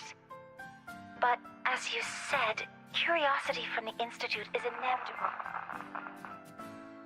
Mornye? My. Already caused a stir in the training grounds. Color me impressed. I'll have people clean up the aftermath. You can carry on as you see fit. You were monitoring my comms with Mornye? You're a person of special interest. Of course we keep an eye on your movements. We? Yes, we. The Space Trek Collective. Think of us as the annoying adults on campus. I'll handle the debate between the Institute and the Academy about the core. This is a matter of priority. They'll listen to me. But when you're done with your business, I'll need you to return the core to the Exostrider. You didn't mention it to Mornye, but I suspect your possession of it traces back to Imeth, doesn't it? President Lucilla, I don't appreciate being interrogated over a tapped line. My apologies. As the one responsible for this academy, matters related to the Exostrider tend to cloud my judgment. After the incident with Warren, we upgraded safety protocols on public lines. No more overstepping. Here is a peace offering. I've granted you full clearance. Passes for the Starboard Riseway, archive access, and use of Academy weaponry and equipment. I'll also personally apologize to Professor Mornye for interrupting your comms and ensure her next research grant is substantially approved. How's that, Rover? More to your liking? Why is the Space Trek Collective pushing this so hard? You should know. You have a past in Lahai Roy, and you have some kind of connection with the Exostrider. The Twilight Epoch, the unending winter described in Royan legend, the threat of the Threnodian Aleth I is growing. We need the Exostrider awakened. Returning that reactor core is the only way. We've always trusted you to stand with us in this matter, to stand on the side of humanity. You know where to find me if you need anything, Rover. And my door is always open if you just want to talk. The Soliskin is leading us to the auditorium first.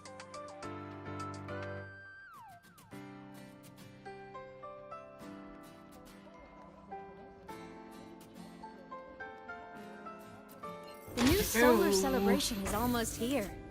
I wonder what they'll put on this time. By then, exams will be over, and we'll finally get a long break. Ah, vacation. What's not to look forward to?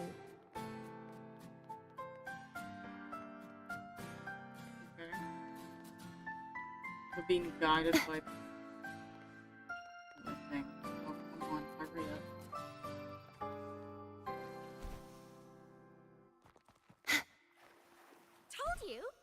tons of Fleet Snowfluff fans at the Academy. Told you, there are tons of Oh, hello. Are you here for the Fleet Snowfluff fan meeting? The venue is still being set up, but once it's ready, please join.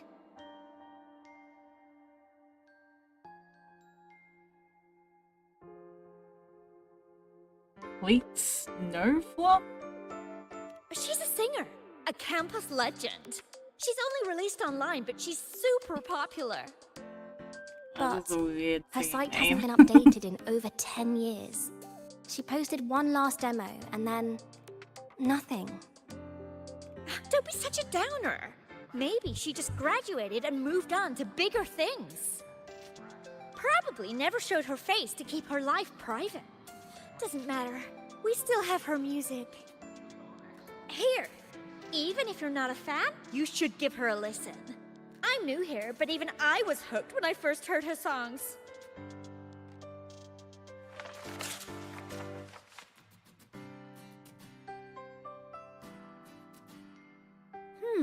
Nice print. A fan meeting. Huh. If they're happy, I'm happy. Come on. Let's follow the Soliskin and see what's going on in the auditorium. Told you! There are tons of Fleet Snowfluff fans at the Academy.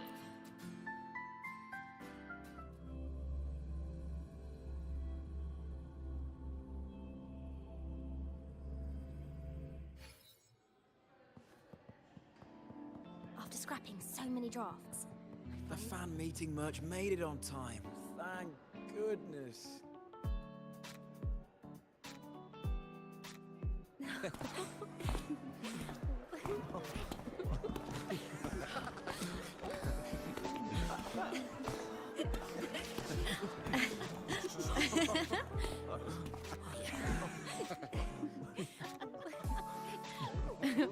What?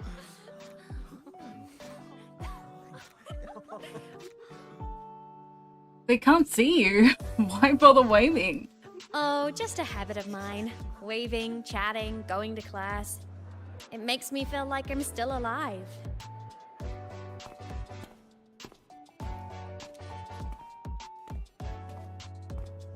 If I stop, I might forget what it felt like to be human. Call it a self-reminder.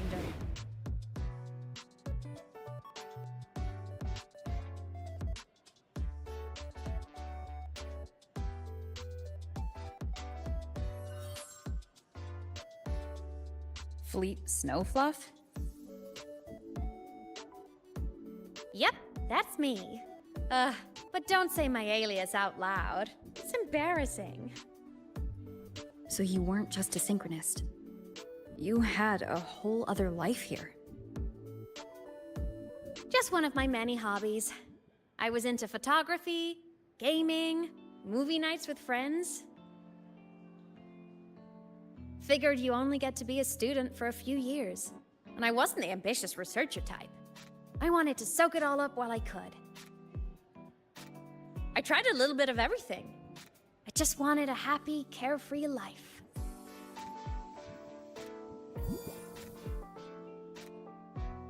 Who knew I'd end up as a ghost, stuck as a student for 10 more years? How awful is that? Wait, does this mean I'm never gonna graduate?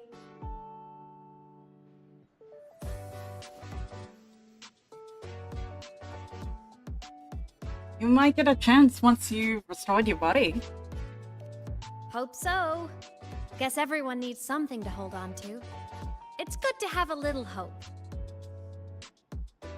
But I have to say, it's really moving to hear people talk about my songs after all this time. I wrote those for myself, you know? Never expected so many people to care. But if they made someone feel something, joy, pain, anything, that makes me really happy.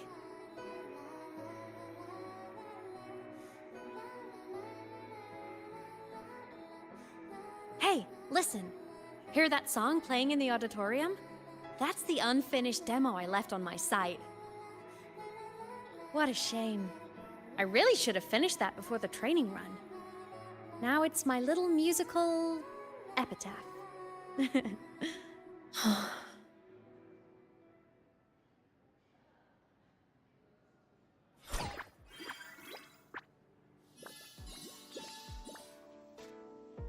Let's go. The Solace Skin is calling us.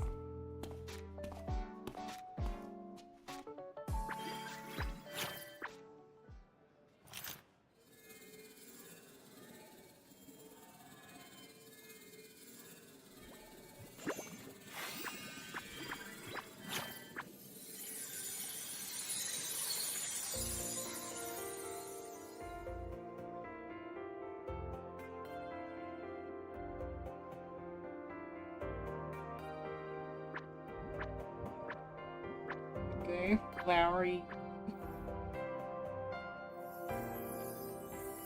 Gotta follow Is the that the flowers. student rep from Rebel College? That's one bold speech. Is she giving a welcome speech or recruiting for a space adventure club? Uh-oh, the professors look upset. But she made a good point, didn't she? Isn't that passion the entire reason we're here? To explore whatever's out there again.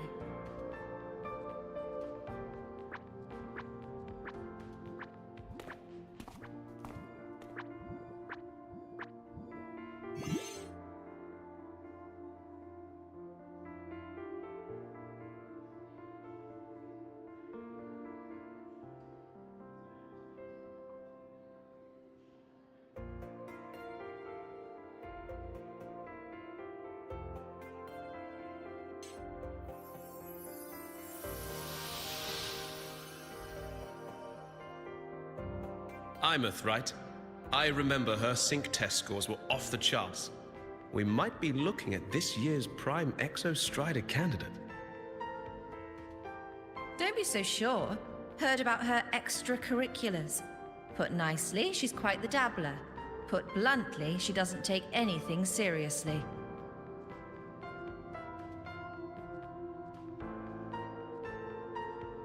Potential is still potential. She's brilliant. She just needs guidance.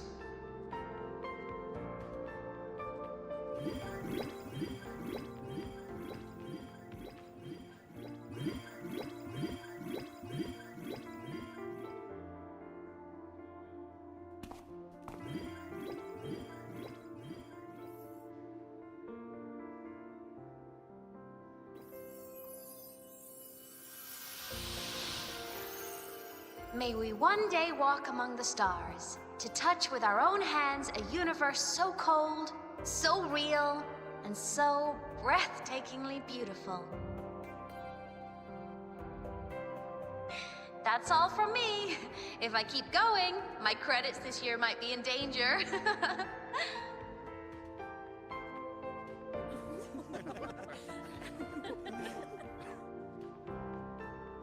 It's an amazing feeling to be here at Star Torch Academy, and to know I'll be sharing this journey into the great unknown with all of you. As a student, I can't wait to start this new chapter of my life. There's just one thing missing today.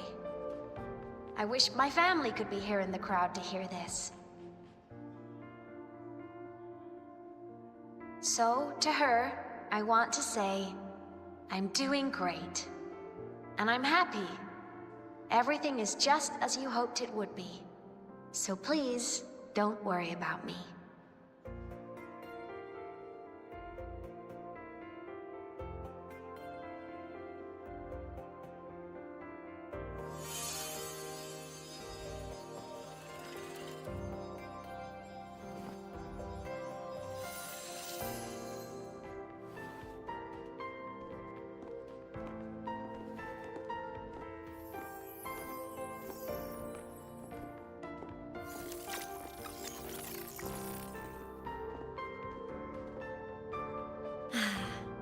Looking back, I really do miss those days.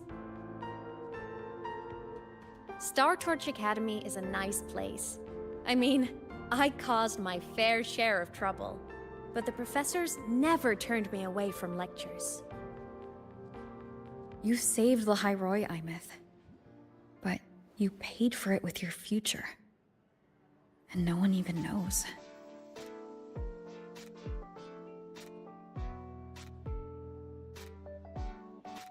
Do you feel lonely? Maybe a little. But it's fine. Loneliness doesn't kill. Besides, I still have plenty to keep myself busy with. I wish I could have been there. At graduation. To hug my friends and wish them all the happiness in the world.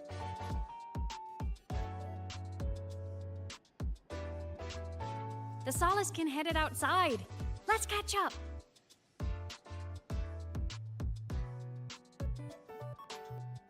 If it's leaving the campus, it's probably going to the Frostlands. Right, we'll need to take the Starward Riseway. That place above the sword? Yes, a frozen, silent plain, white with endless snow. The place where the Exostrider finally sank into slumber.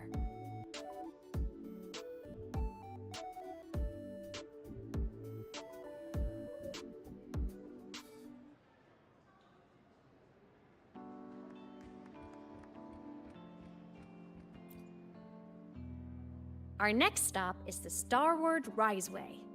Are you ready? Let's go!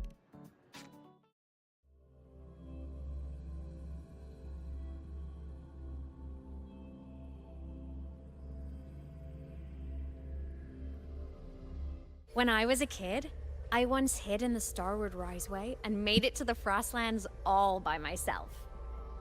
Bold even as a child. I don't run into bad weather. Hee hee. Everyone confirm you've got everything. Relax. We've packed more than enough supplies for this Frostlands field trip.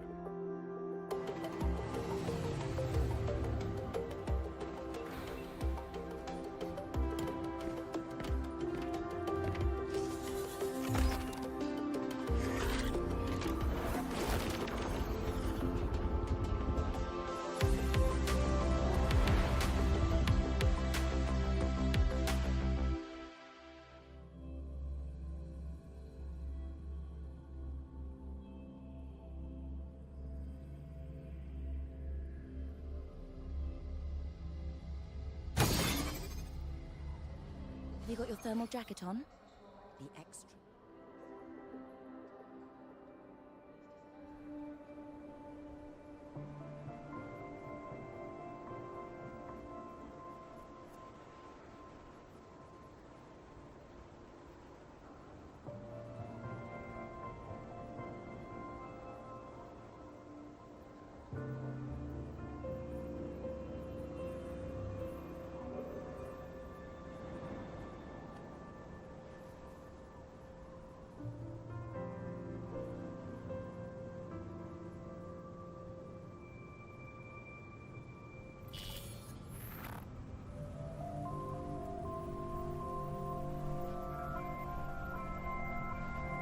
Cold? I'm fine. What about you?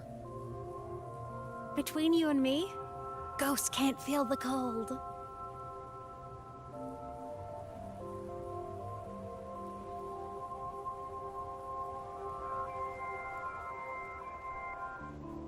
The snow. It's so beautiful. What a coincidence to run into you here. This is a pleasant surprise. Oh, it's Dr. Luke. When he's around, just pretend I'm not here. Otherwise, you look like a weirdo talking to thin air. You should hide too, okay? This is our secret journey.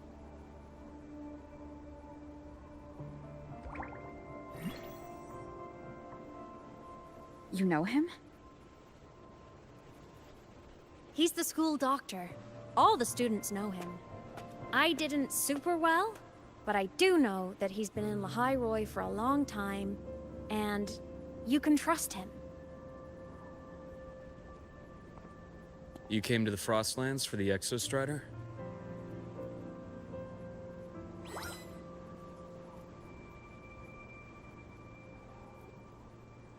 I'm headed the same way.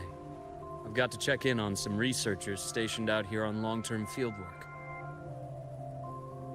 Having a guide might make the trip a little easier. What do you say? Let me help you modify your bike. There are quite a few waterways, and its current setup might not handle them well. You know how to modify bikes? You pick up a few things when you come here as often as I do. Oh, I used to love riding. My friends even called me the Speed Queen. Though that was usually while they were white-knuckling the seat and screaming.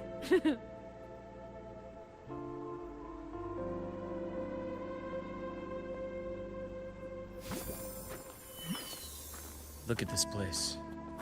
Hard to believe it, but years ago, all of this was a lush green forest. Back then, the Roya were nomads, the true natives of Lehigh Roy, who walked in step with nature itself. Was it the lament that changed it into Frostlands? Yes, it triggered a magnetic pole shift. From then on, Lehigh Roy became the new pole. But a lament wasn't the only cataclysm stirring back then.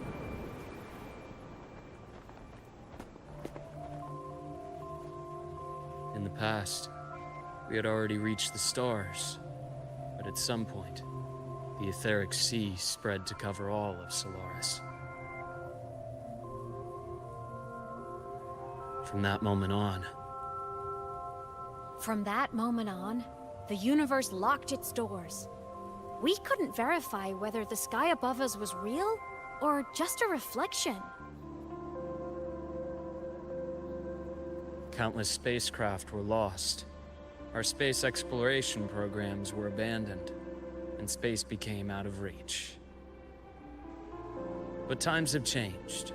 Since its founding, the goal of Star Torch Academy has been to use the Exostrider to explore space, whether through the Etheric Sea or the Strider Gate. I understand the Etheric Sea part, but the Strider Gate? You know Lahairoy's history. Both the Exostrider and the Threnodian first came to Solaris through the Strider Gate. The Academy has its theories, but here are two you might find interesting. The Strider Gate is a gateway to outer space, and Aleph 1 is a Threnodian alien to Solaris.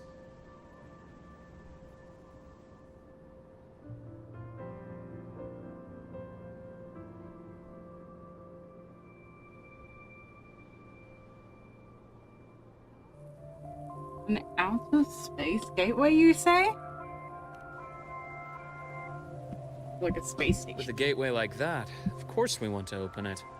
But to pass through, we must awaken the Exostrider and be prepared to face Aleph 1 head-on. I've long believed that Aleph 1 poses a far greater threat beyond void storms and void worms. With other Threnodians, we can at least glean clues of their nature from their places of origin and the civilizations they emerge from. But Aleph 1, our knowledge remains blank. So many dream of being the Voyager who returns from the stars, the first to walk the cosmos once more. But in all these years, no one has succeeded. The Etheric Sea phenomenon cast us into isolation, but it also gave birth to all our dreams of what could lie beyond. And those dreams are still alive today.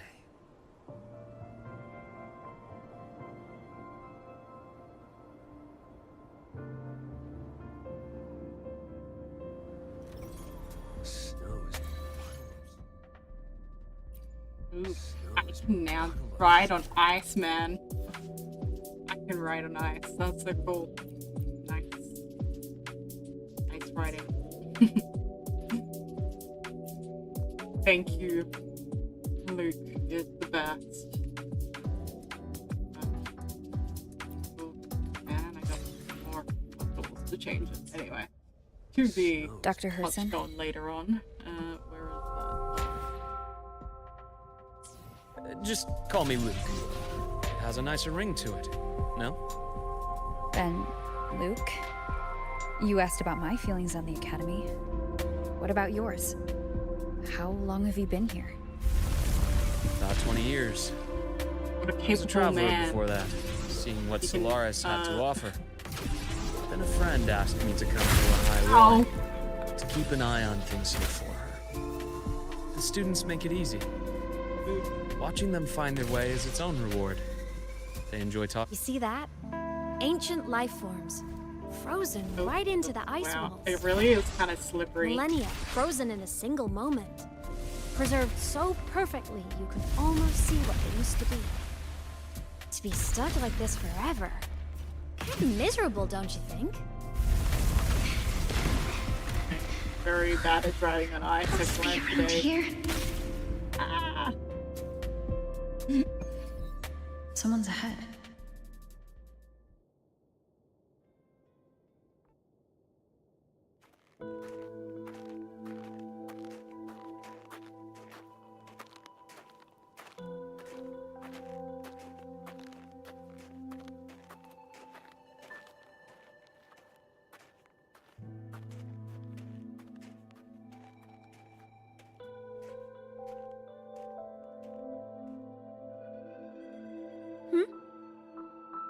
You are the one who was talking to yourself in class.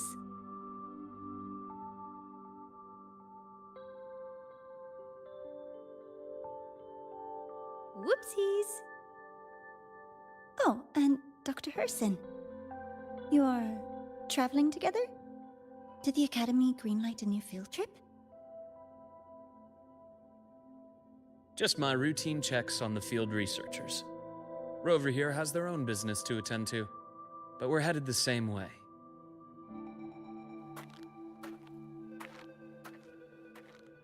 What about you, Miss Navora?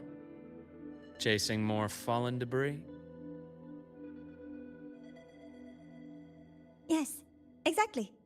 I heard the Frostlands have been experiencing changes since Helios was launched. I had a hypothesis that new debris fields might have been exposed. Debris? Space equipment that fell from the sky long ago. Probes, satellites, and even space stations. Some previous digs unearthed wreckage containing records lost during the Lament. Oh, and images. Photos taken in orbit of other planets. They were absolutely breathtakingly beautiful.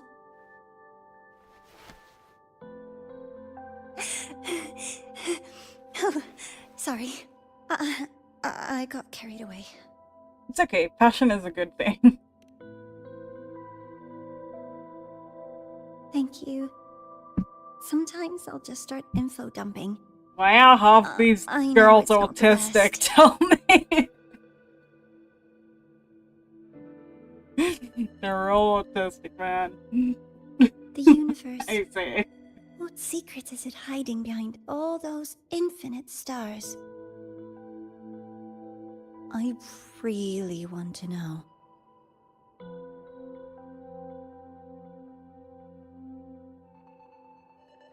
Anyway, in short, I came here for the fallen debris.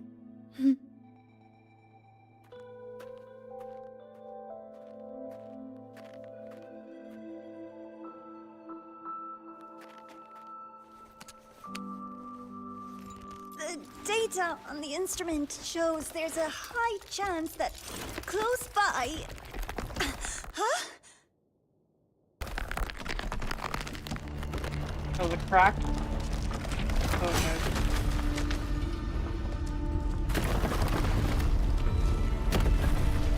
Oh, damn it. Now we're locked in.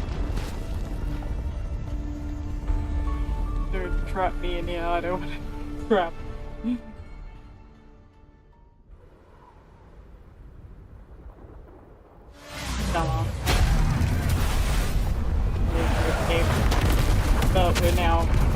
running away from an avalanche. Lovely.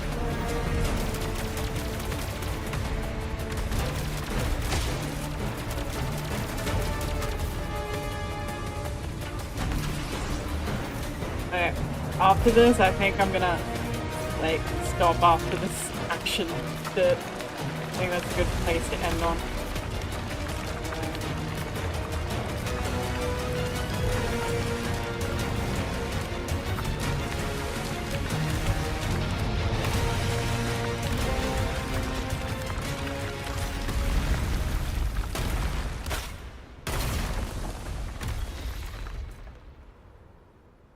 Wind.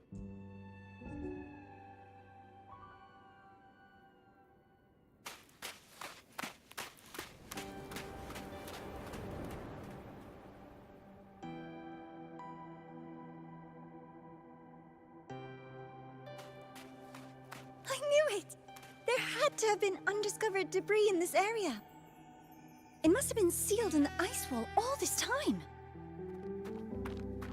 Luke, Navora, you alright?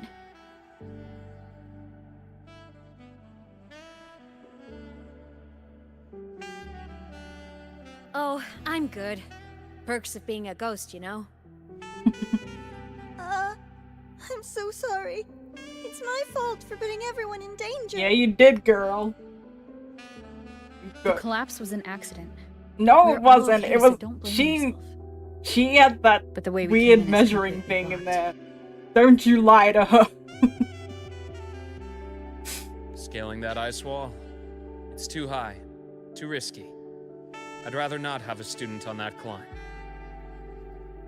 I've contacted the Academy. They're sending a rescue team. Once Navora is safely returned, we'll set out again.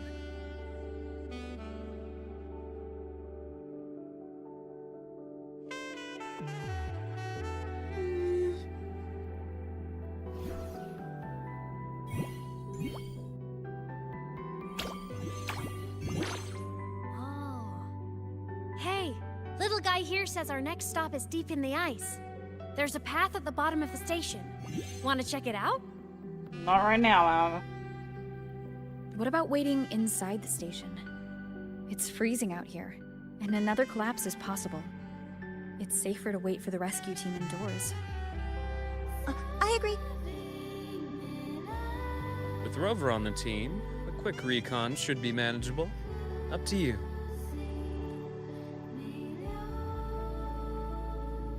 Hey, question. Before you came to Lahai Roy, did you do this kind of thing a lot? What do you mean? Like traveling with a crew, seeing the sights, stumbling into trouble, then going your separate ways. Like a classic road trip movie, you know? Usually more dangerous though. Oh, so more big budget action? I can see that. Solaris is crazy. Looks like this time I get a co-starring role. Amazing! Let's keep going, study buddy.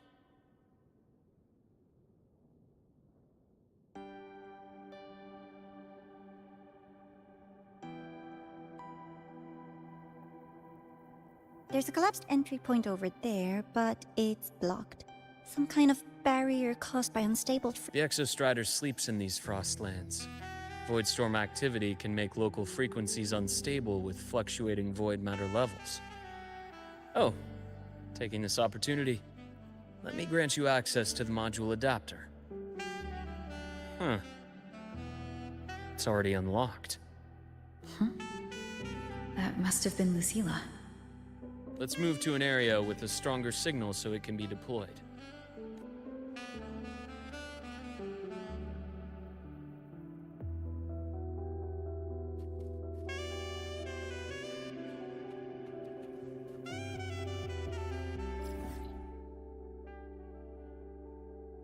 Where's the actual thing? Oh, there we go.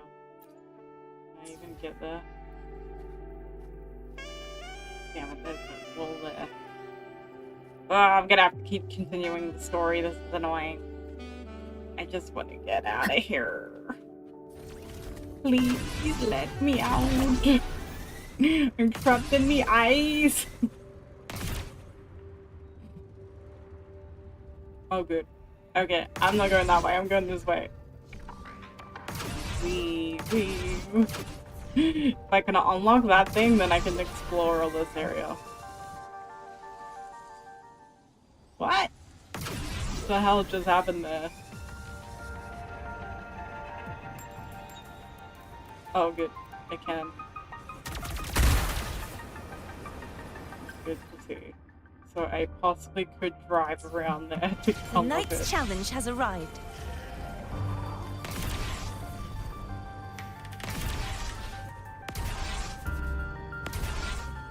Whee! Are you gonna fall in this cabin? Whoa! Whoa!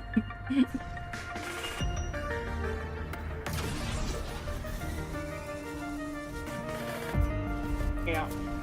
Because then I could get enough gems and hopefully get loot before he disappears. I think in how many days I'd have to check the banner. Anyway. Till then, I'm just gonna... Don't tell me it's up on the mountain. If this is up on the mountain, I'm gonna be pissed. Oh, it looks like it's up on the mountain, damn it. How am I supposed to get back up the mountain again? Tell me. How do I do it?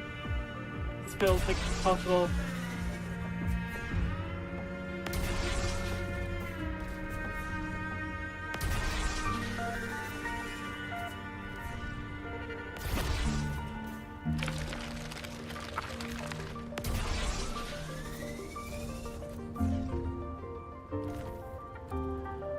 Ah! Hate the ice. You get fucked. So annoying. Let me fly. No, let me fly.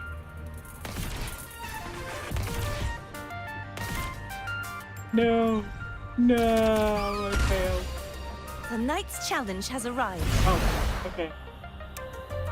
Please, be another one. Okay, good. Oh, I can. Oh, hallelujah. I was scared for a second I would have to... But I can.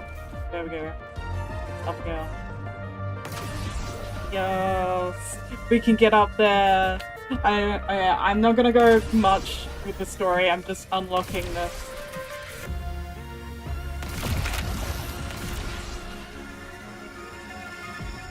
Yeah, we did it! We did it!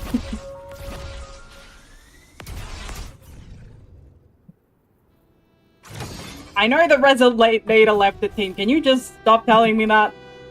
I just want to click this. Okay?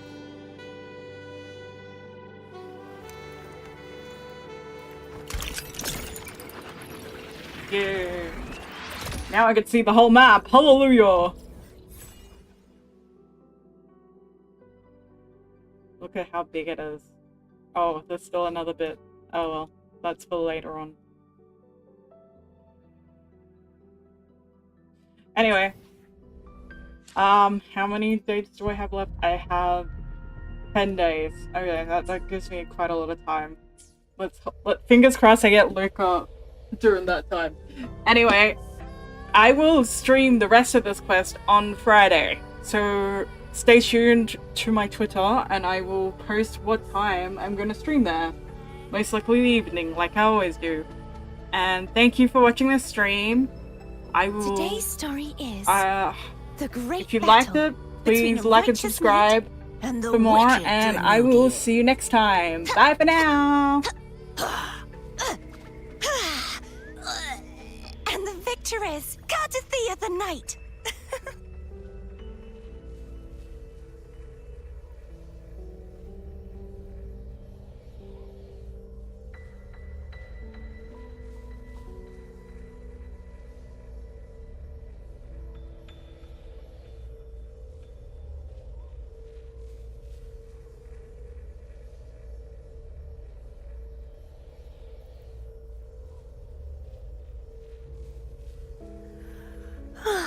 Time for a little nap.